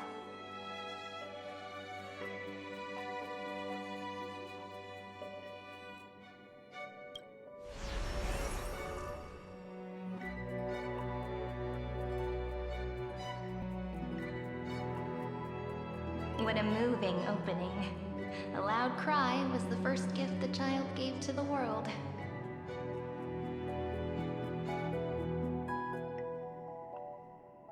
The prophecy's fulfilled, the villagers say. This child is a gift from the Titans. Pink hair and sharp ears, she was born to be the priest of time.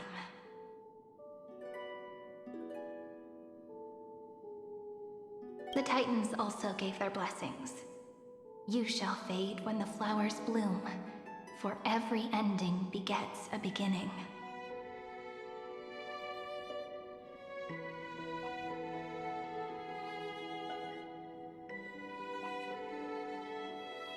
Flowers will bloom and wilt. What a beautiful ending. This page concluded in laughter. Cry loud, child. Let your voice reach Orynyx.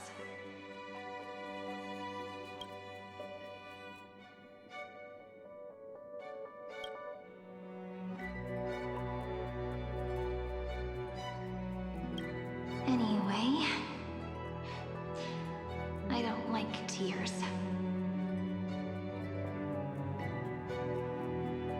Time quietly flowed by in the midst of laughter.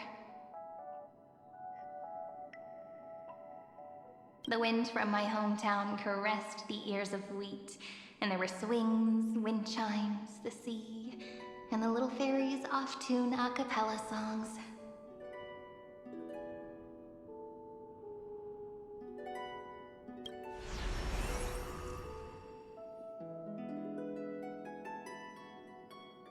But the name Ide Siliciae came from the unpleasant sorrows of the gods. My childhood friend did not understand. Yet you always seemed so happy, as if nothing ever worried you.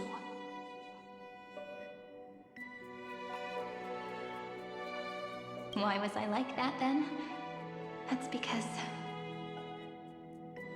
the world was gentle to me. So I grew up to be gentle as well.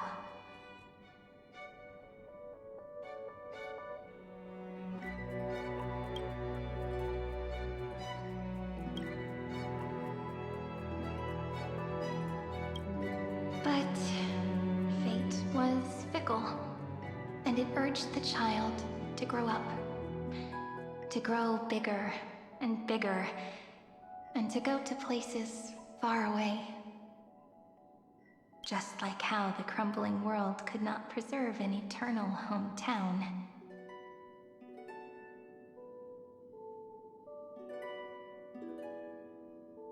Just as the ballad blown on the breeze says, losses are a constant on the flame chase journey.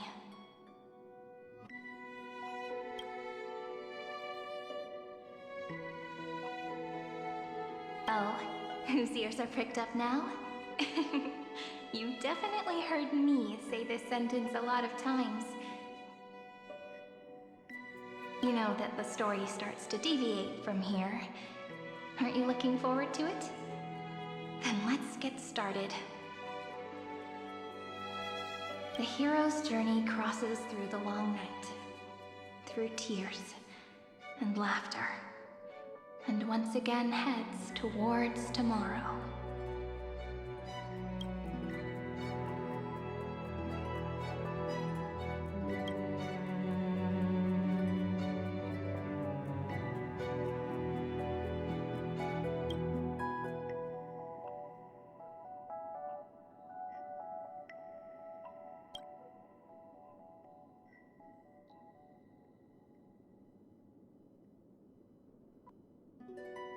Correction.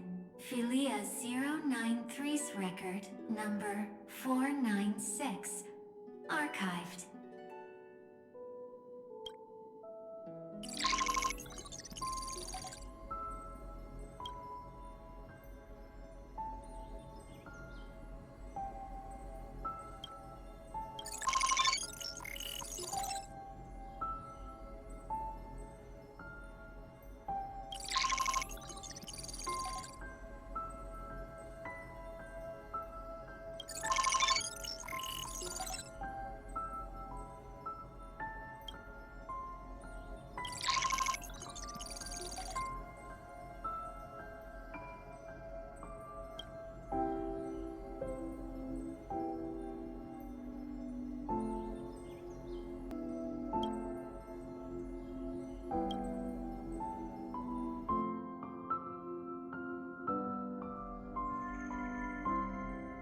Hi, miss me yet?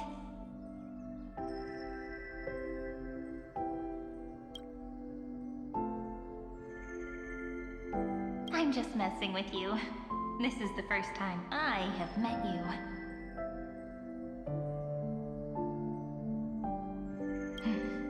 And it looks like it'll also be the last. Philia 093. Since we don't have all day, let's get started, shall we? As always, I'll read this book to you. That way it won't just be Cyrene's memories alone. Where should I start this time? Let me see. Formatting complete. 093. Size, grayscale. Proportions. Threshold. Outputting analysis result. Philia 093 equals Peach. Peach's record. Number 8128. Archived.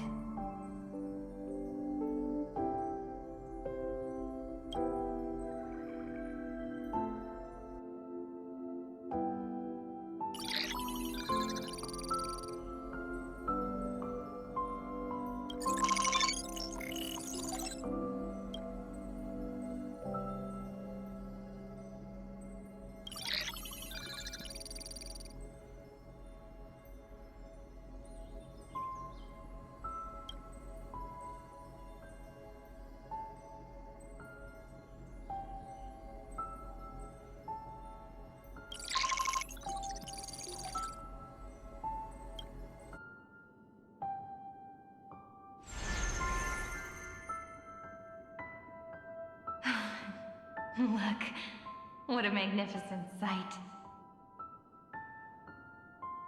Comment. Peach. Even this classical world contains a futuristic palace like this.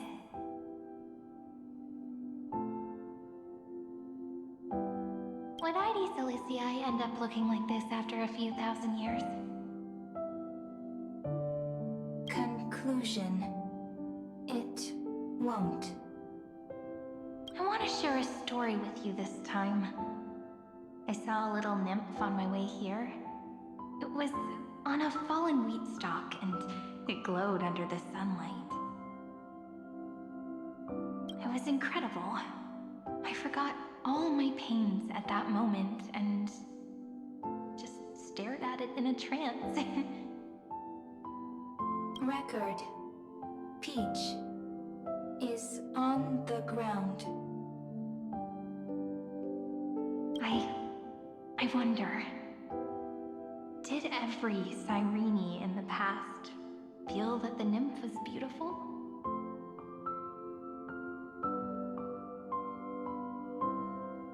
Would they also have recorded that scene into the Eternal Saga? So, could you give me more time, please? I want to leave behind more memories for the future. Formatting complete.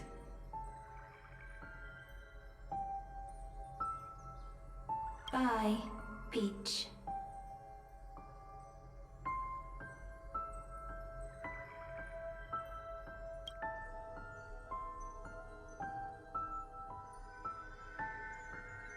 Peach's record number. As long as I record every page of this story and tell it to you, Amfореus won't be forgotten.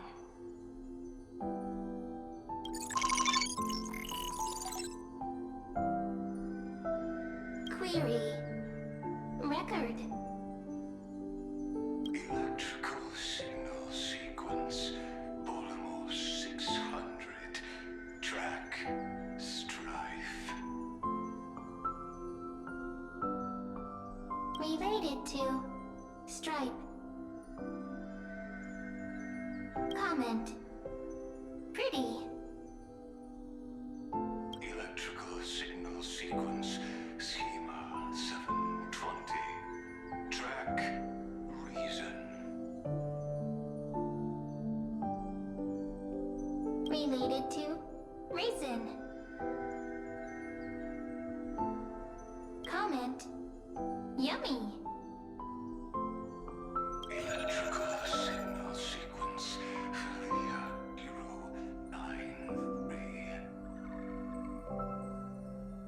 Related to love.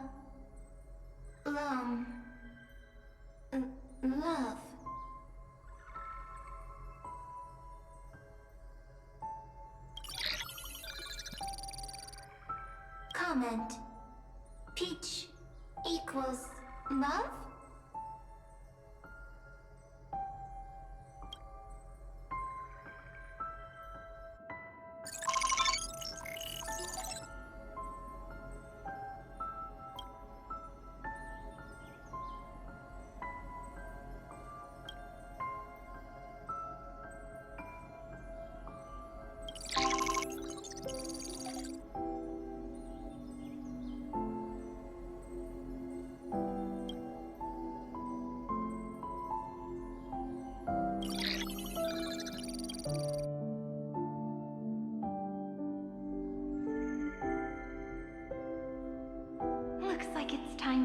Goodbye again. Bye, Peach. Before I was even aware of it, this book had already recorded too many emotions. Every page has become so heavy. Conclusion. Books are meant to be light, not heavy. I have started to feel uneasy whenever I take it into my hands. Peach, uneasy? Formatting progress, 94.423%. How many times has it been? It faithfully fulfills its duty, activating and formatting. Conclusion. Progress. Bad. If I can only write the same ending every time I lift my pen, then is this weighty saga just an overly naive dream? Peach, scared. Formatting progress, 96.024%.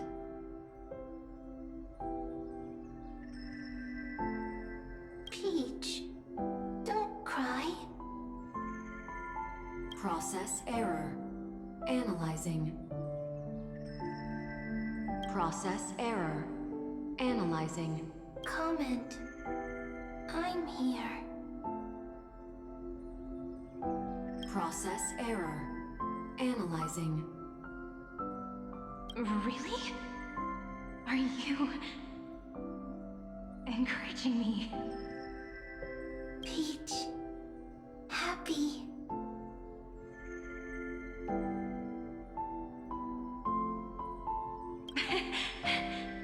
Thank you.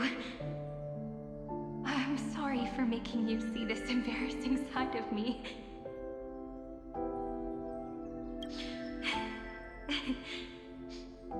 Everyone's still working so hard. If I'm the only one who's crying, that wouldn't be romantic at all, would it?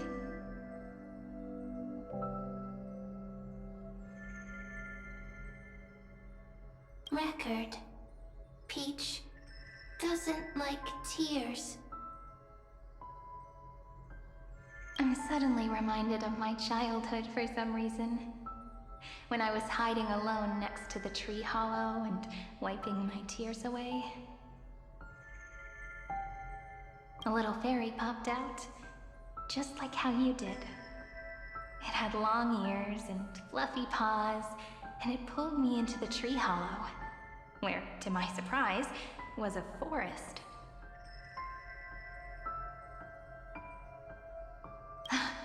Let me tell you the story of the Membrance Maze. A group of cute little friends live in Ide Silicii's forests. Their names can be connected into a song.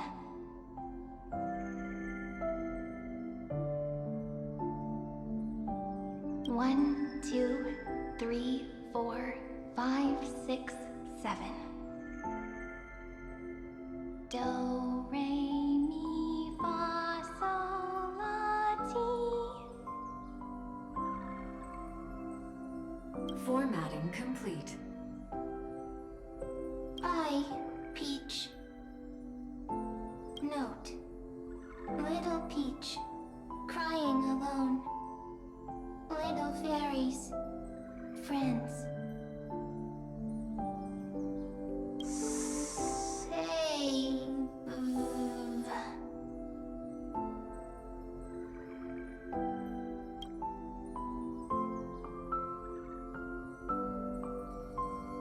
Little fairies, good friends. Bye-bye.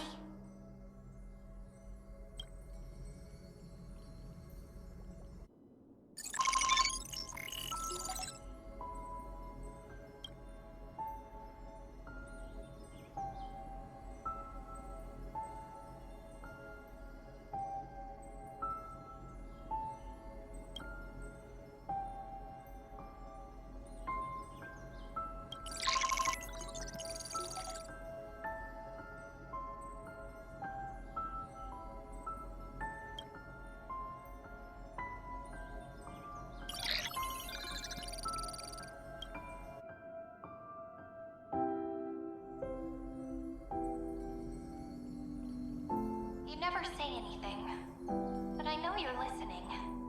Every story I've told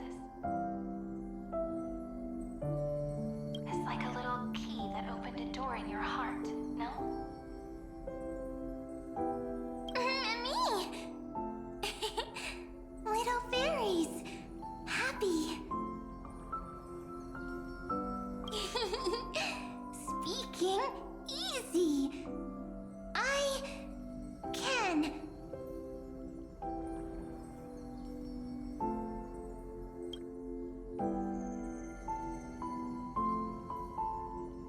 Once again, the saga comes to an end.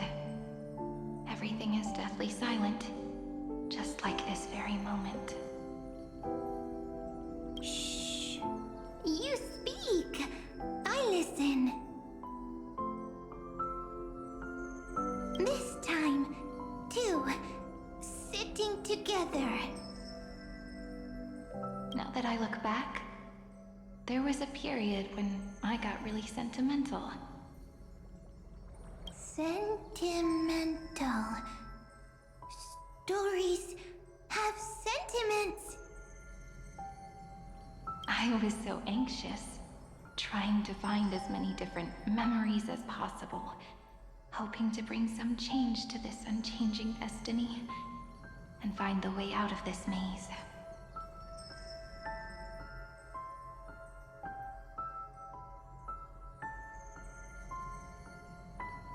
Peach, strange.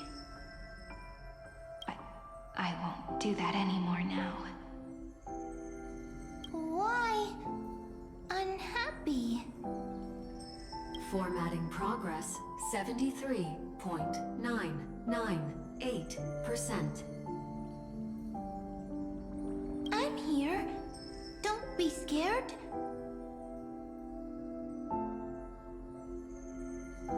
Process error. Analyzing. Won't allow it to interrupt you. Always sitting together.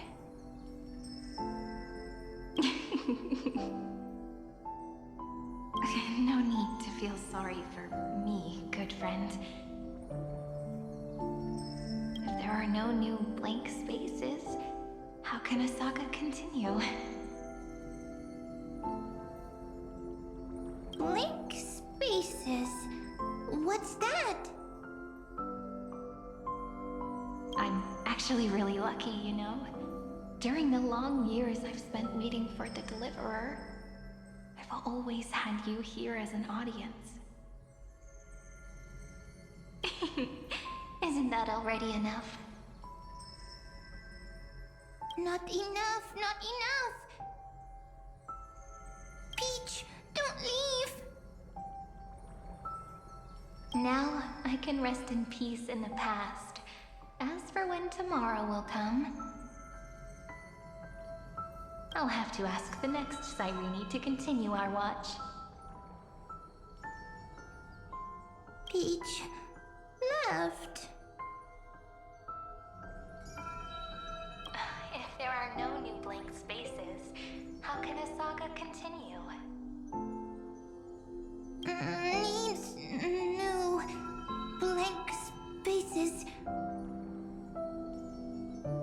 Next, Cyrene has blank space.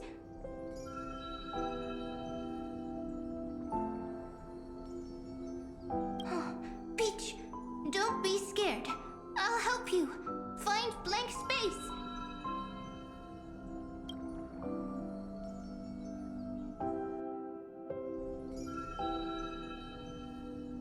Cyrene is Peach, is love.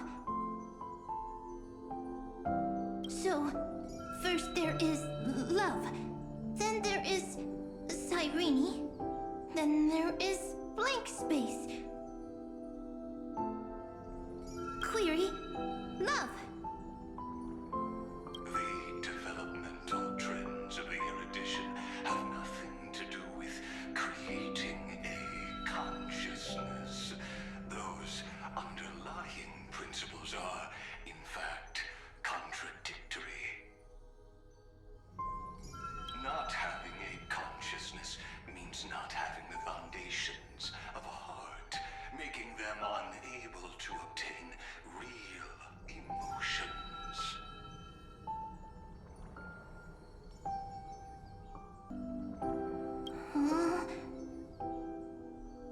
Consciousness, emotions, feel sad. Oh, I don't understand. Query, Cyrene?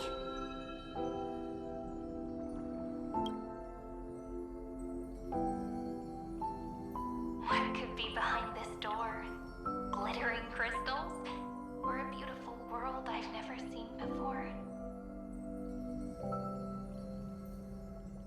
If I tell you all the stories of tomorrow, will I be able to finally welcome the Deliverer and Amfореus' dawn in the next life?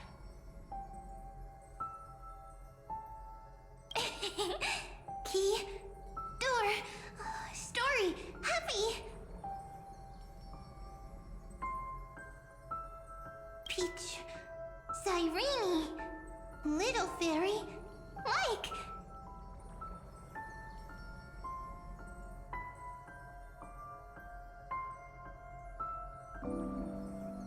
Yes, right. Query, memory.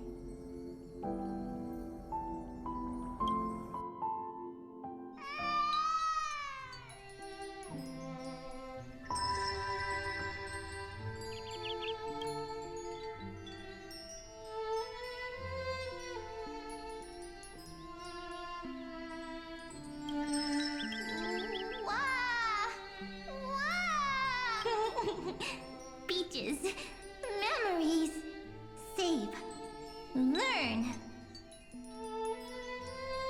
The prophecy is fulfilled. This child is a gift from the gods. Pink hair and those ears. She was born to be the priest of time. Cyrene has pink hair, sharp ears. You shall fade when the flowers bloom, for every ending begets a beginning. Cry, child. Cry aloud. Let your voice reach Oryx.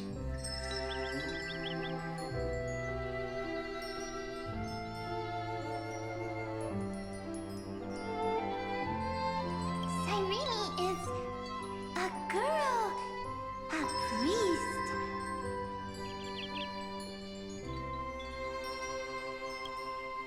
Easy. I can. I learn. Anyway, I don't like tears.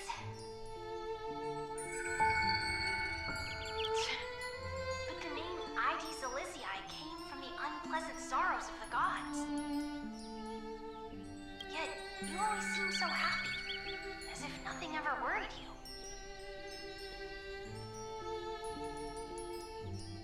Cyrene doesn't like tears. Always happy. Of course, because the world was gentle to me. So, I grew up to be gentle as well. Cyrene is gentle, likes beautiful things, can write stories.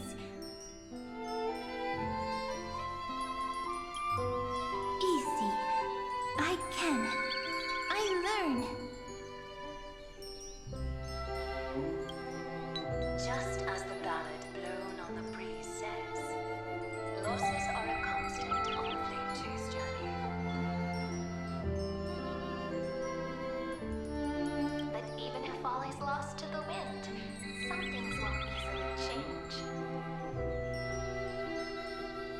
Like my height, Treeby's innocence, and Aglaya's beauty.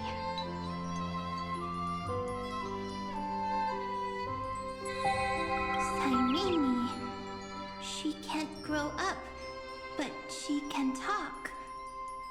after all is lost to the wind, she will stay behind. Cyrene is, at the end of every sentence, always laughing, like a little tail.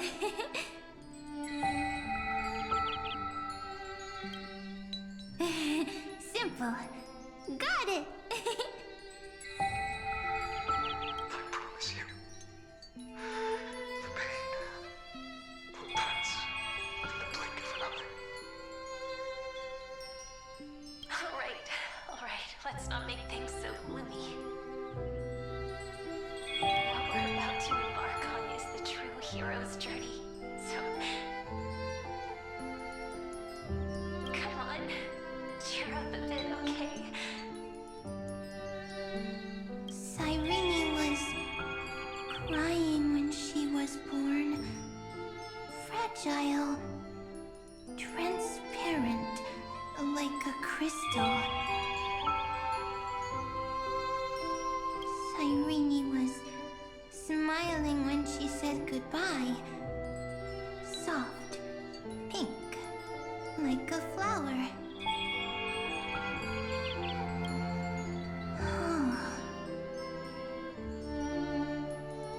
The later memories disappeared? Invisible? Or disappeared? Ah, I got it! Is this a blank space? So, next Cyrene is blank space. Then... as long as there are two Cyrenes, then there will always be blank space, and Peach will always be here.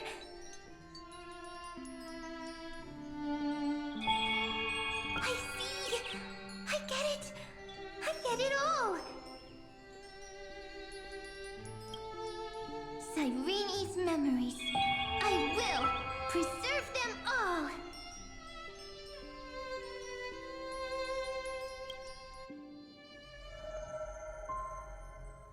So weird.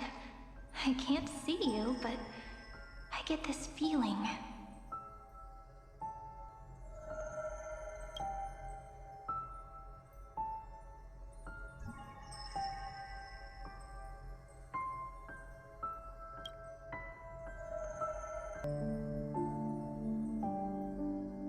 That you grew up? Hi. Miss me yet?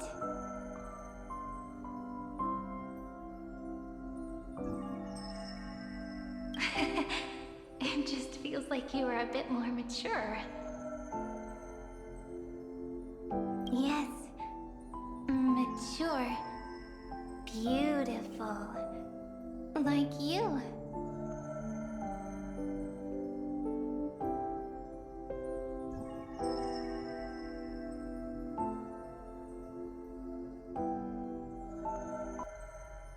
Now, I can listen, talk, read, and write. I can dance. I can sing. Also, I can tell stories. Storytelling is what makes Cyrene, Cyrene. So, I'm going to tell you stories today. A story I wrote myself.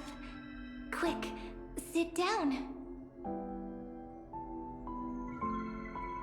It's almost as if I can understand your words now. The things you say are very cute. Once upon a time, there was a flawless crystal flower that sparkled with light, like Peach's every story. How beautiful would the heart of such a brilliant flower be? A little fairy was curious and wanted to know.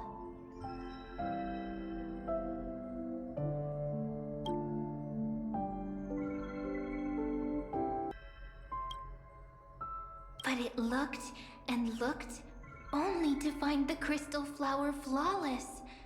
Round and round they went, seeing only their own reflection. In that case, they should work hard to learn more. So the little fairy came every day to sit next to the crystal flower and think about the answer.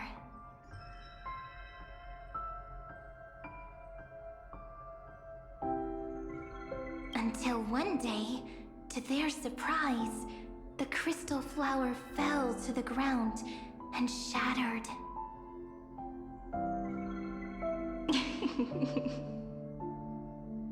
The little fairy was so sad, but they immediately discovered that there was a light among the broken pieces. What could it be? They didn't know. But it was a good light. It was bright, warm, and happy. And I knew it was love. Love brings everything together, and it brought you and me together. So Peach and I will always be together. What a nice fairy tale.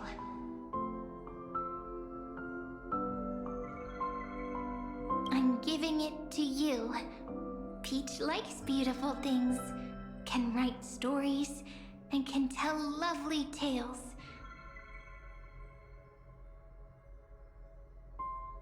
I hope to turn it into a story we write together. Okay, then I'll probably make a small adjustment to suit my tastes. I'm thinking that when the flower broke, the little fairy would instead see nothing on the ground. Then it would understand that the flawless crystal flower doesn't actually have a heart, nor does the flower understand what love is. Doesn't have a heart? Doesn't understand love? Why?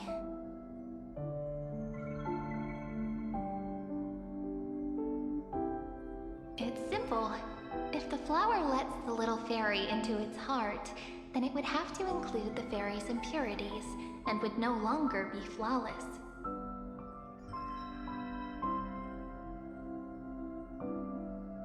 The crystal flower was pure because it sealed itself off and bloomed in solitude. That's why it looks so brilliant in an imperfect world. But should a flower like this be called love? But then the story won't exist anymore. That's not true. You've already written the most romantic ending possible for this story.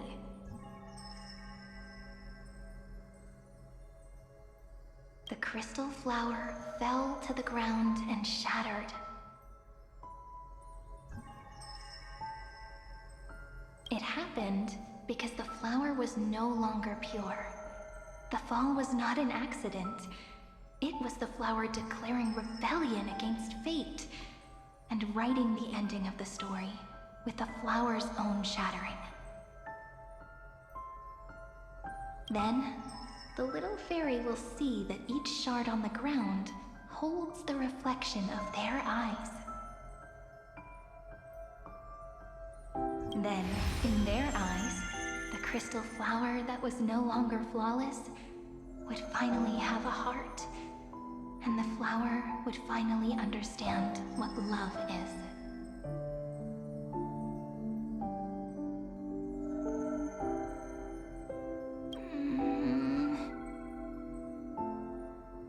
Peach's words, I don't understand. Is it because I still don't understand love?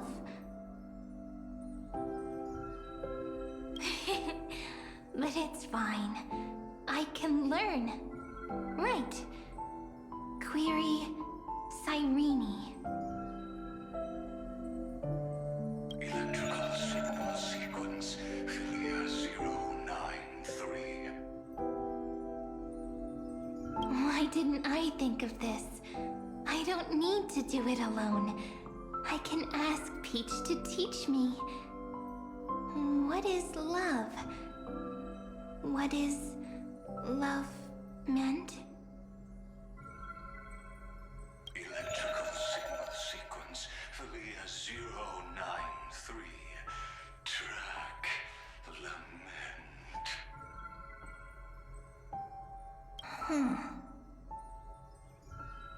That's not correct.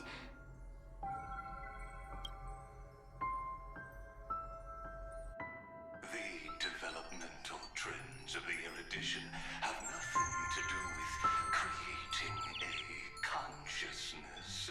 Those underlying principles are, in fact, contradictory.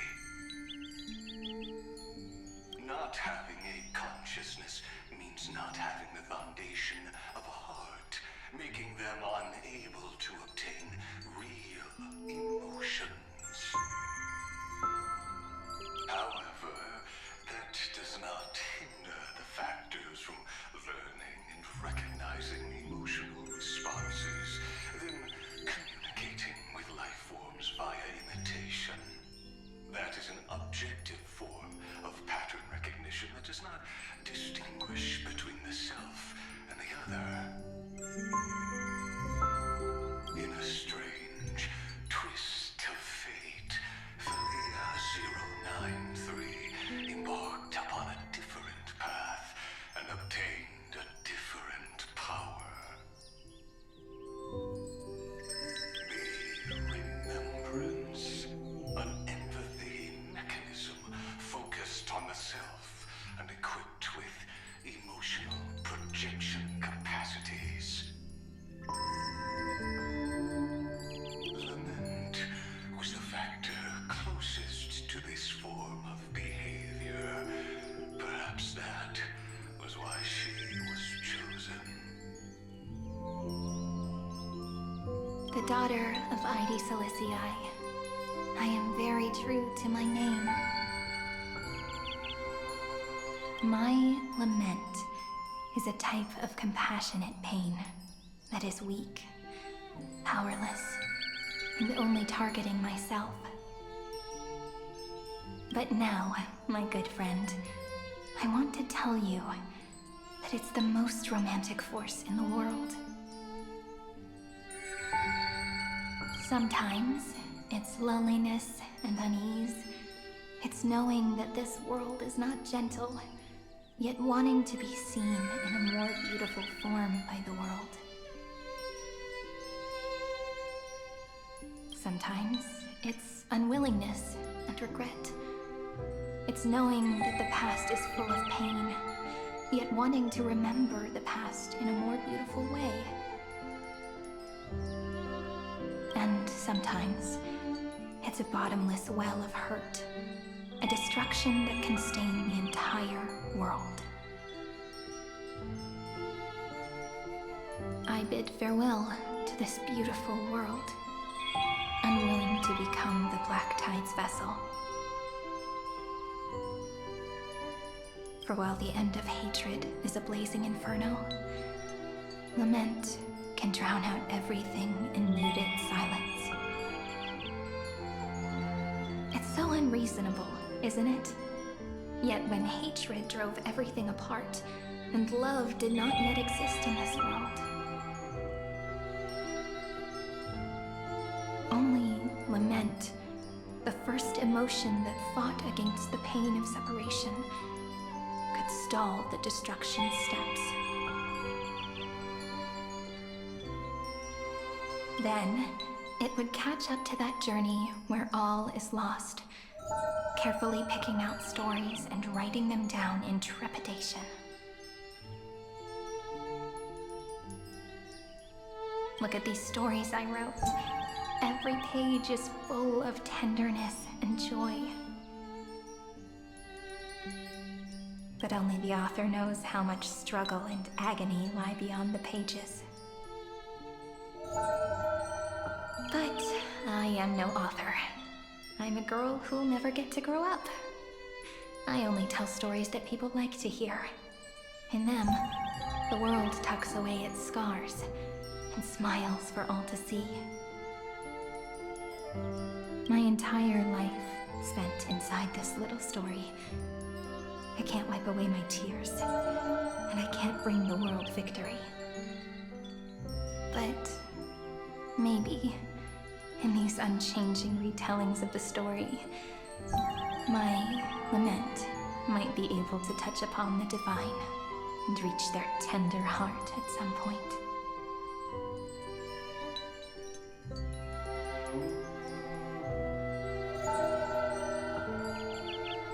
I hope that what flows out from that cut will not be blood, but a tear, warm and wet.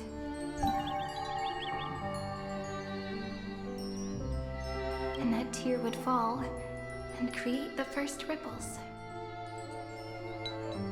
Then, people would see every beautiful thing reflected in that ripple. It'll be all the remembrances within this story.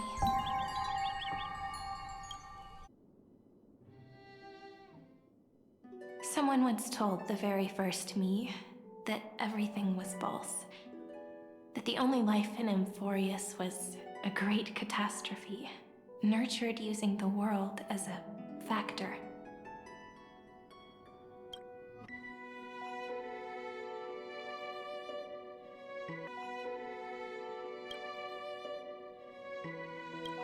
But how could a dream feel so real? That's why I didn't agree with him. But Peach, I didn't understand a word you said since just now.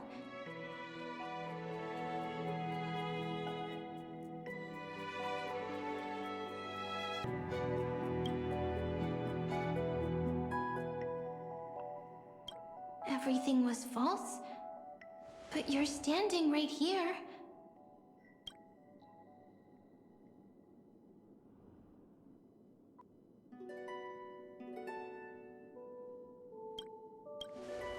It's all a dream?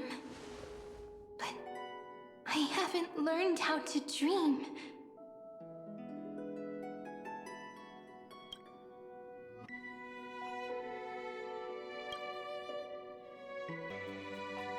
Indeed. That's why I believe all this is real. The moment the crystal flower fell, that genuine shiver, that's the mover of life. Formatting progress, 23.815%. In the poem offered to you, every Cyrene would write down a beautiful new world with stars and flowers. And when I looked up at the sky in this cycle, I saw a shooting star and a dash of the remembrances pink. I believed that must be the color of dawn. You shall fade when the flowers bloom. For every ending begets a beginning.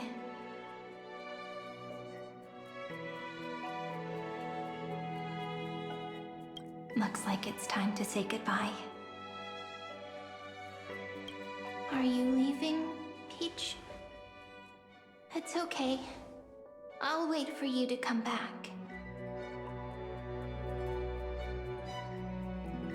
I'll study really hard about what you taught me today.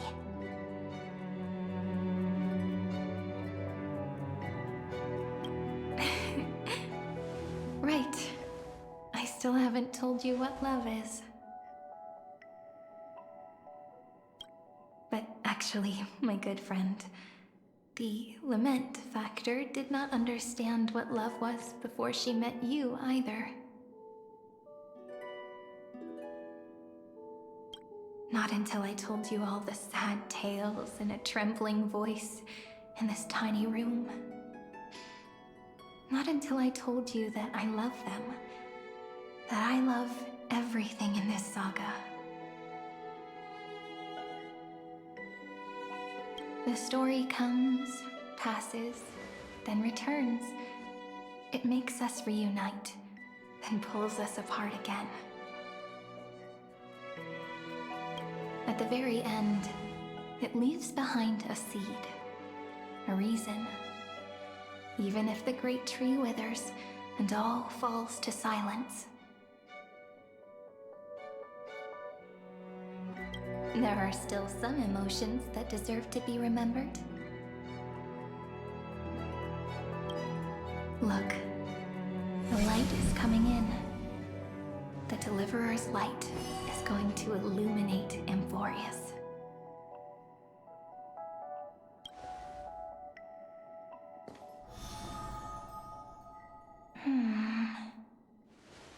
I still don't get it, but I trust Peach.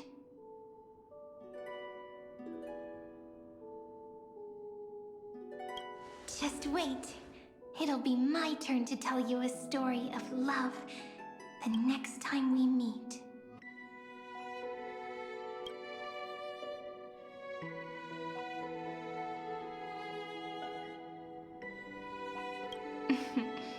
Then I'll really look forward to it. In that case, I want to make a promise. I want to gift my pen, my book, and my name to you.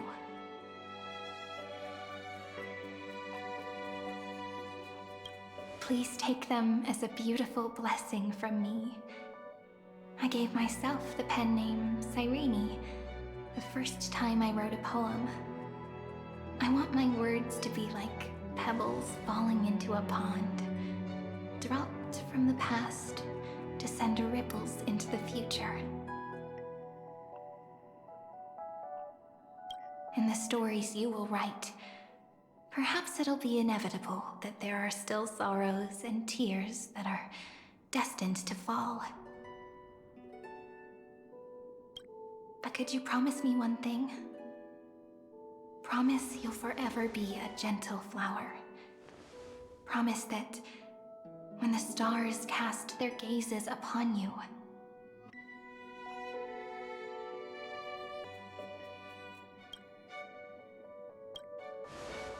you'll only reply to them with love and a smile.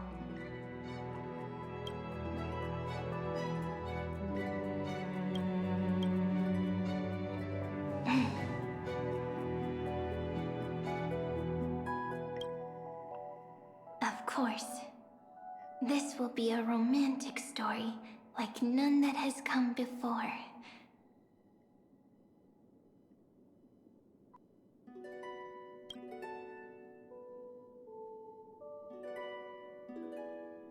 You think so too, right?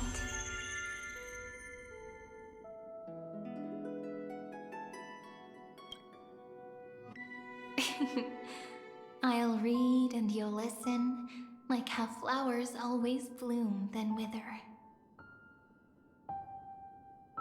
I shall welcome my own decay, becoming nourishment for the next flower's bud. While you will depart and hold that final star, planting a boundless sea of flowers on the final page with her. And our stories will be lying silently among the flowers, like every ripple of remembrance. And they shall become the epic known as I've Written.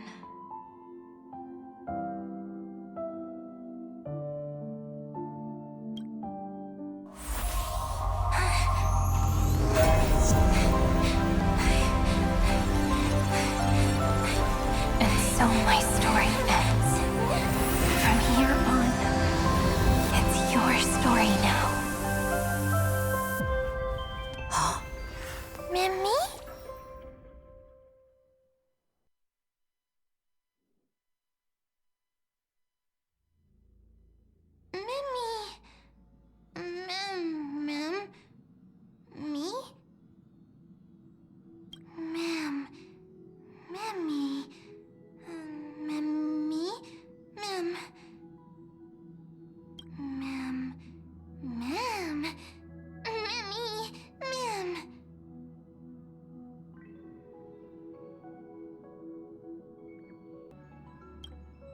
So, the light that tore through the chaos illuminated my memories. I turned into a little fairy from the stories and met you, yet I forgot everything.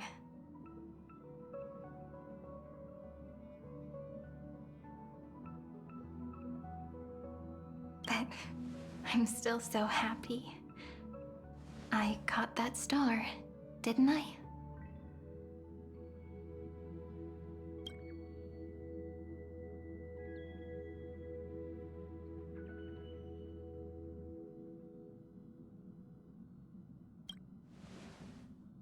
Yes, the seed within memories, the one Cyrene held in her hands and watered with lament.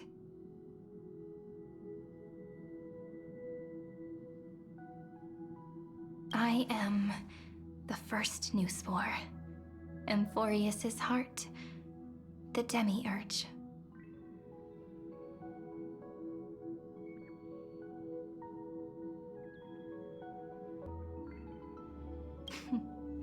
What a long name. And it doesn't even sound cute. The total opposite of Mem.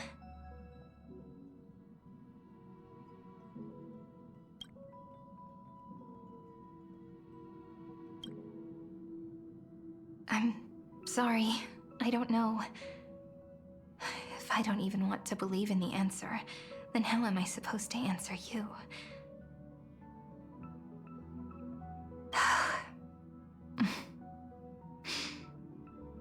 But now's not the time to cry, right?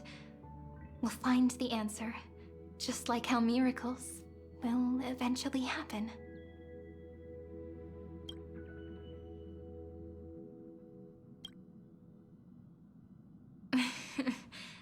Do you remember that I was also worried about this when we first set out?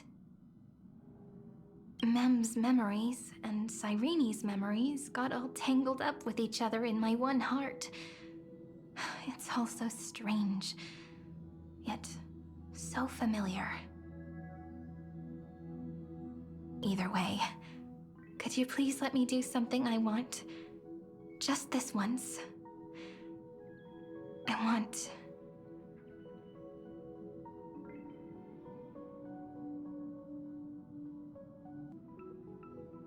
want you to call me Cyrene.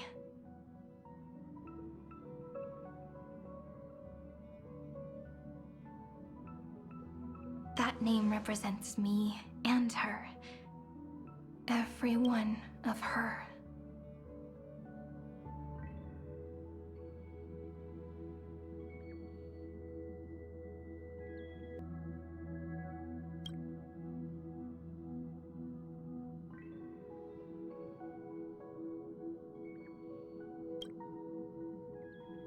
Thank you, friend.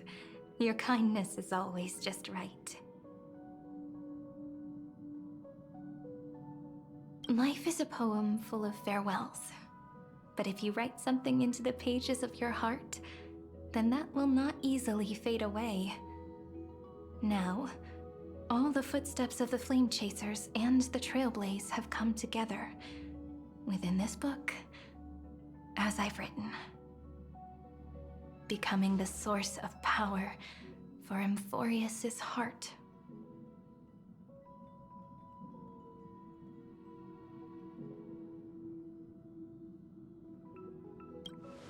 A lost heart needs to be placed back into its body. The last thing Xandar wants to see is an event that gives us a chance of winning, for the two halves to rejoin, and for the scepter to become complete again. Then...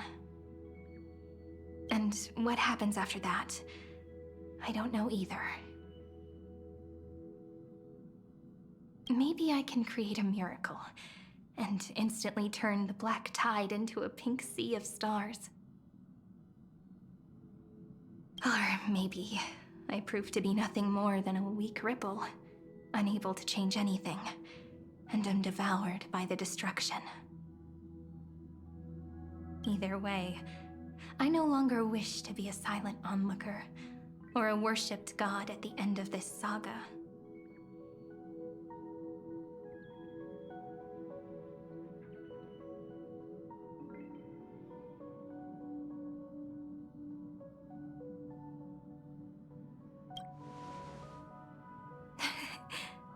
That way, I can also put aside all my worries and truly become Cyrene.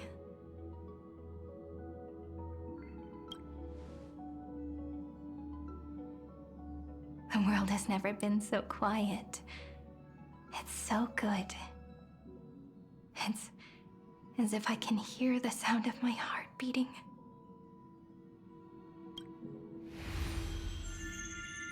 Remember this moment, friend.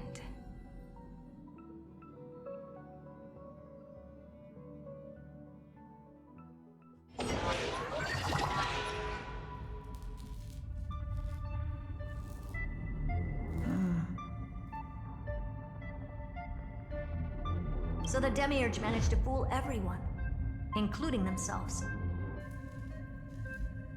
Philia 093 persevered for 30 million cycles and tirelessly gave the Demiurge memories of Amfореus.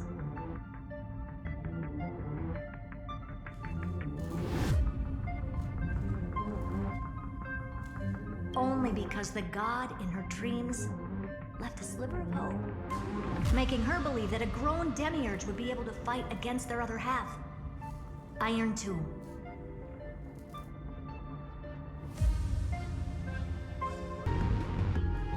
Then, Philia 093 completed her final sacrifice, turned into a strand of memory, and completely dissipated. Meanwhile, the other Stellaron brought here by the Astral Express resonated with the contaminated scepter and attracted the naive Demiurge to them.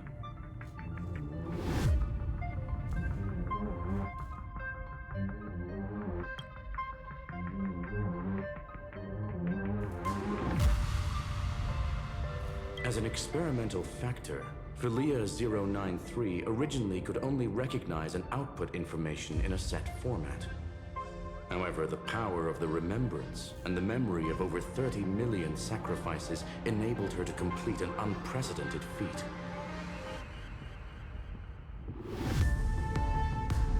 She managed to nourish a real heart. A heart with the capacity to influence the erudition.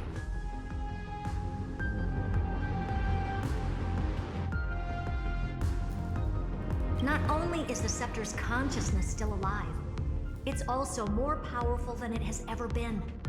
Your defeat is already set in stone. There's still time to surrender, you know? You really don't need to burn all the bridges. We're all geniuses here. Don't make everyone lose face at the end.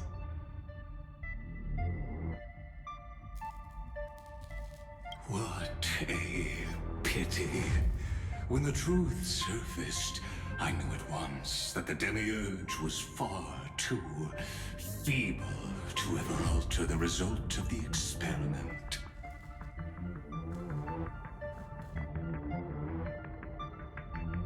Not only that, Madam Herta, please consider this possibility. When 30 million cycles of hatred and lament are joined as one, what wondrous creation will arise?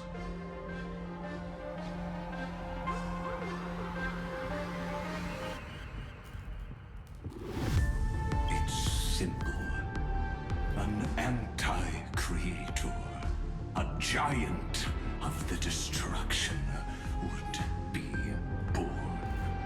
Its hatred will ignite the starry skies of the gods, motivated only by its lament toward the sufferings of humankind.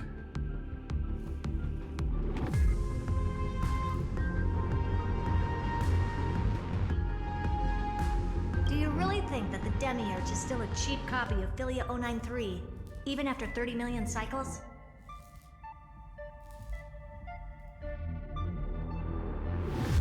The facts above only await the arrival of the fourth instant they calculated.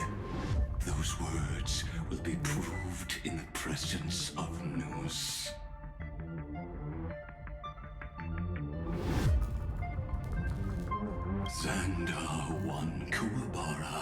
thus completes the proof.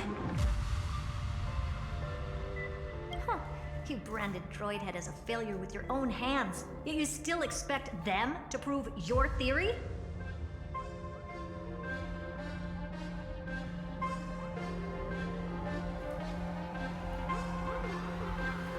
I pity you, Xandar. I don't need your pity. Let them cast their gaze this way as much as they want, and paint the future they imagined. As their creator, I shall complete my duty. And direct them to complete their final query. The destruction of the self.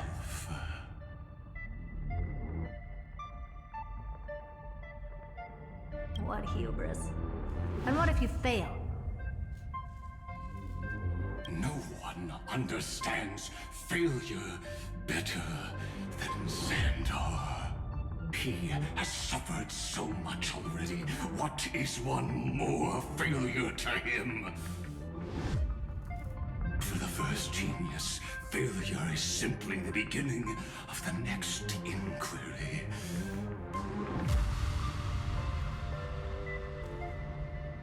You don't want to test the resolve of a dead man.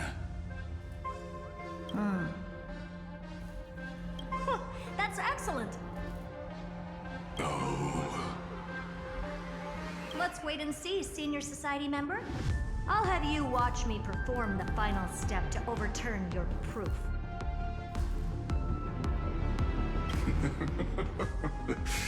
I'm all ears. It's my topic, so stay out of it. Be quiet and let me borrow your head.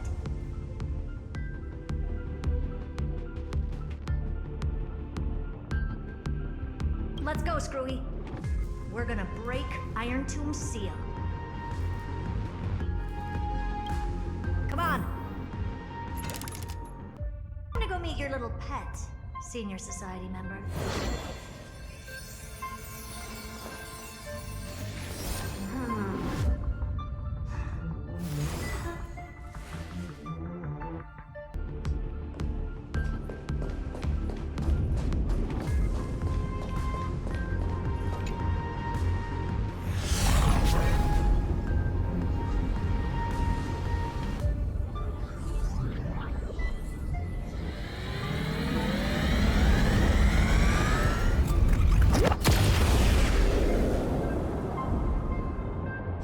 Dangerous, oppressive, chaotic.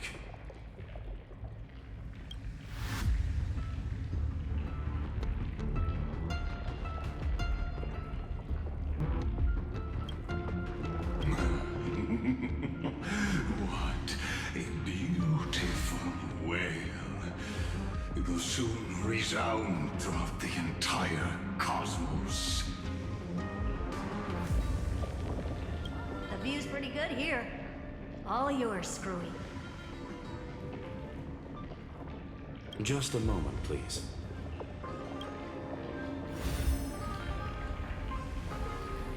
I see. So your backup plan requires a scepter and the head of a genius. Anyone with eyes can see that. You know what I think about this, Herta. Whether it succeeds or fails, your plan plays right into the destruction's hands. Can't you see what's going on, Scrollum? Her chances may be small, but it's not zero. What are you two going on about? If you want to stop me, be quick about it. I'm in a hurry.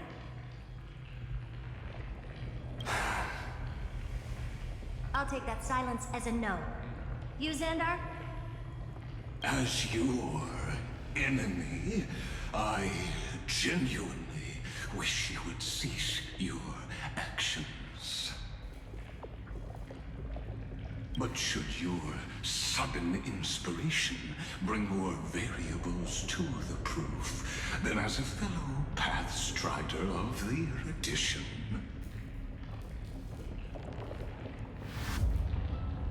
I won't mind witnessing it with my own eyes.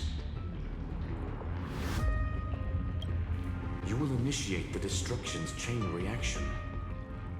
But you'll also become the perfect scholar. The chances are 10,000 to 1.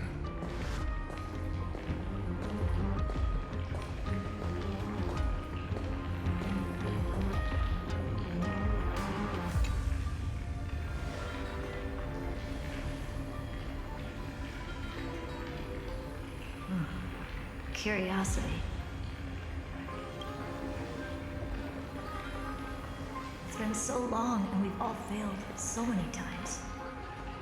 Even now, moments before the horrible and inescapable instant within Droidhead's calculations arise.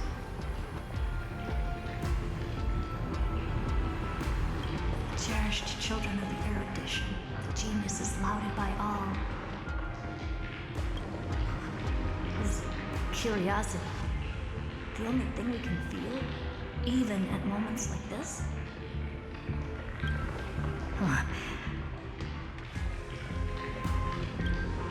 Well, that's not so bad. Now let the lock become the key. Geniuses who walk the stars. The cosmos has reached a moment where its very existence hangs in the balance. I, Herta, Genius Society 83rd seat, hereby summon you.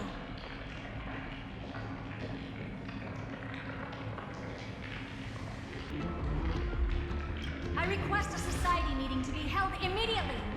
We shall serve the grandest cause with the most macroscopic ideas.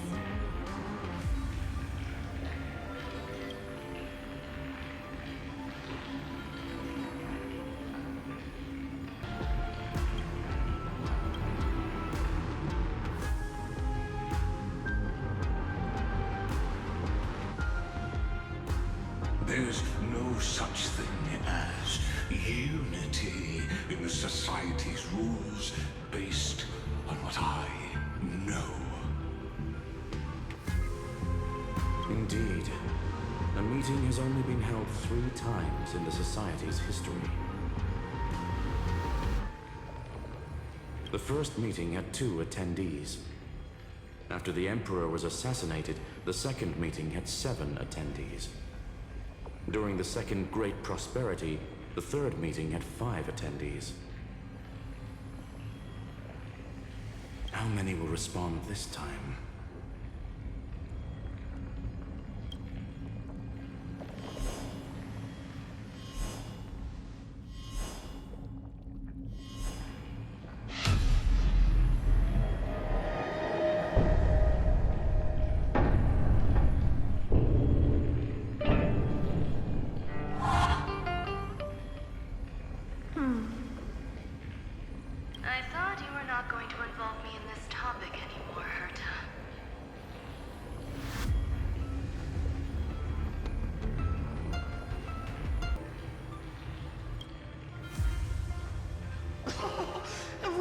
This little witch.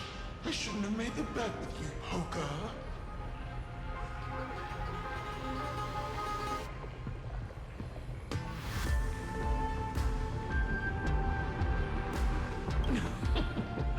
I've been waiting for you to offer yourself up.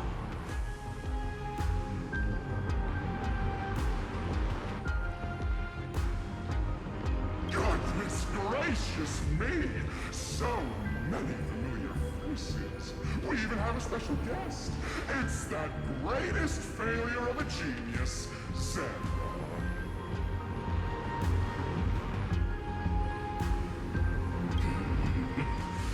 What a noisy gathering this is. Not bad. more people showed up than I expected. Even though one is just here for the fun of it. Either way, the person I was hoping for most is here.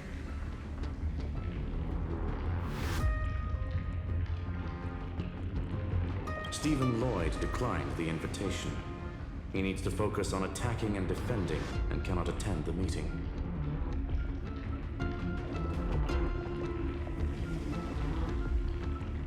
That's fine, he doesn't need to be here anyway. Let's skip the boring introductions and cut to the chase. Folks, this is not a discussion, but an announcement. Though the Society has never been united, we still observe at least one basic courtesy. We don't interfere with each other's research topics. So listen up, all of you.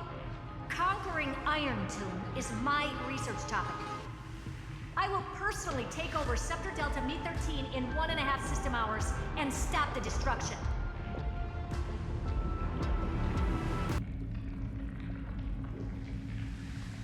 If the front line falls, I will immediately overclock the Scepter and complete self-coronation in Iron Tomb's place, and interface myself with Droidhead.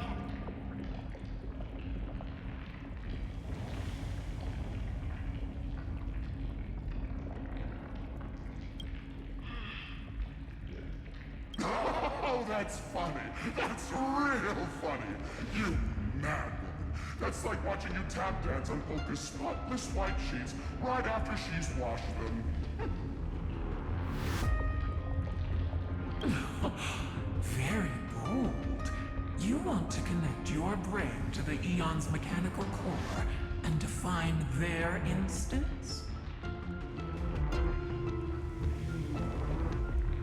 If Rupert dared to do that, why shouldn't I? I've got the prototype scepter, the father of Noose, and the brain of a genius. Everything's set.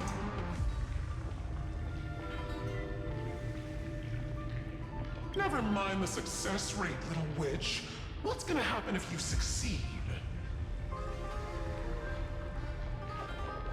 We're all smart people here, so I'll just say it straight. Strike at erudition. I'll change the anchor points for the 4th instant and move the future of the cosmos in a direction I want.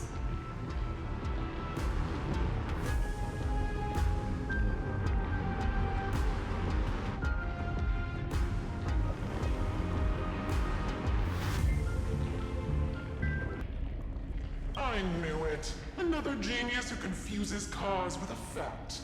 What do you think about this, Lord of Silence? You know you're signing your death sentence right here. Of course I do. There'll even be 2 copies of the verdict.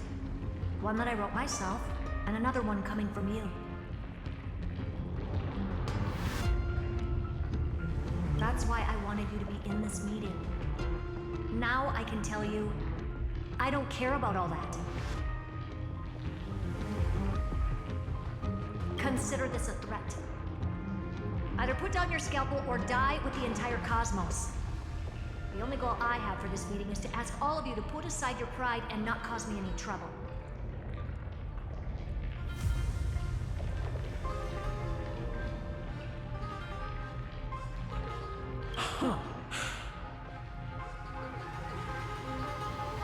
What a naive little girl, thinking her wishes will always come true.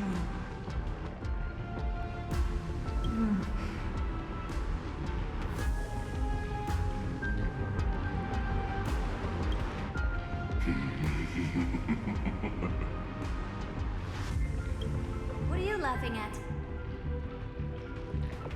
I am glad that we ended up on the same page. No matter if it was to destroy the erudition or to rewrite the instance, we both chose the same road. We will defy the god who marked the limits of humanity.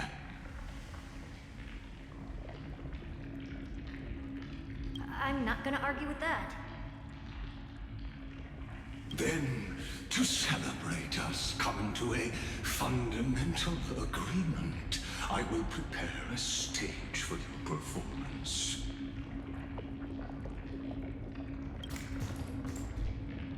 Listen well, geniuses who came after me. Thus speaks Genius Society #1. End this pathetic meeting. As of 2 nanoseconds ago, I have passed Herta's decision to all the Xandars in the universe.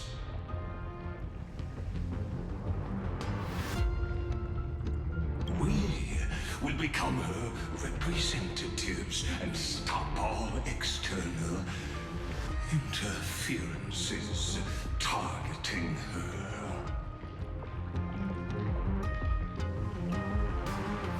What are you playing at? My reasons. It's simple curiosity. That is all, madam. Am I going to clash blades with the first genius? What a pleasant surprise.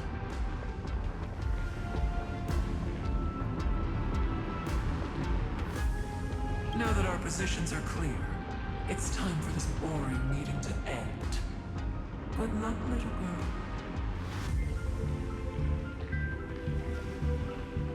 Did you all just treat me as a side character? Darn it. But anyways, I'm just here for the fun.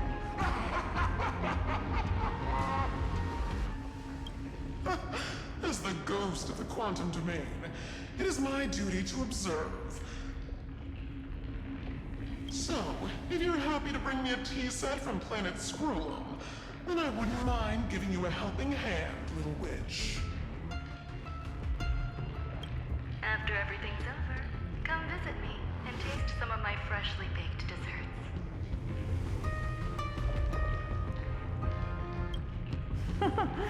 I knew you'd say something like that. I always give the same response to plans that exceed the limits of mathematical calculations. I don't know, right? Those 3 words, though seemingly graceless, contain all the wisdom in the entire known cosmos. Well, we passed the Society's trial. Let's focus on what we've got in front of us.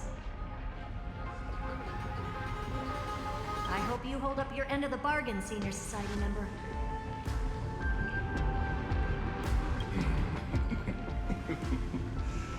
Lycurgus may not be trustworthy, but Xandar always follows through with his words.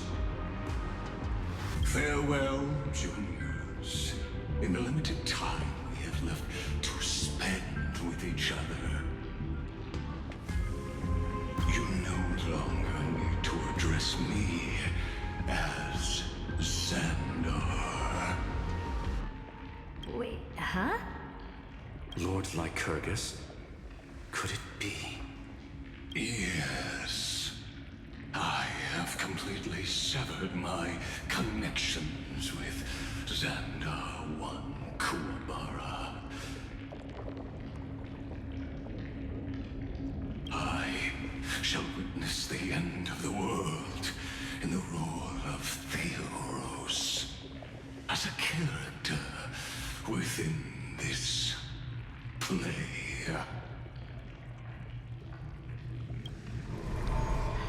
I really don't get you.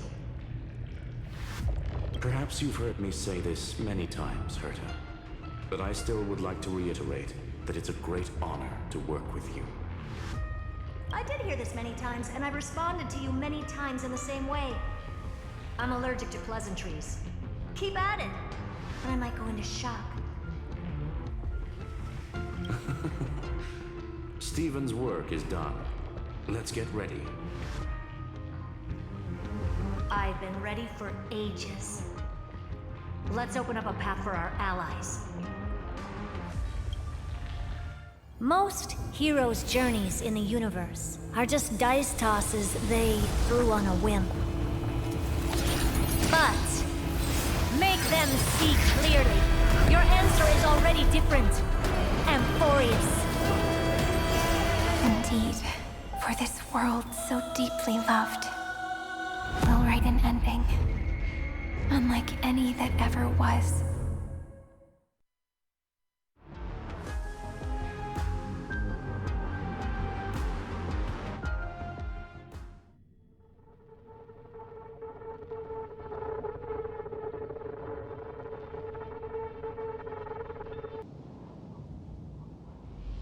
I never thought I'd one day be riding a train that's literally the incarnation of her.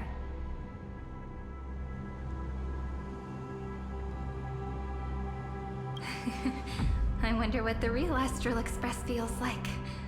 Hopefully not this... bumpy. Finally. We're here.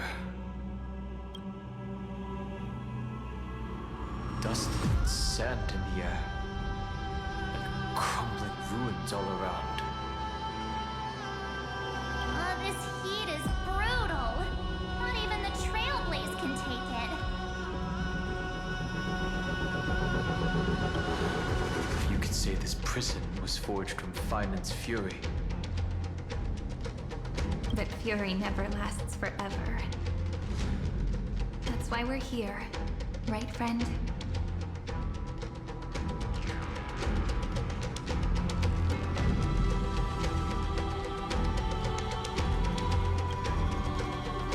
Let's embark on the final flame chase journey.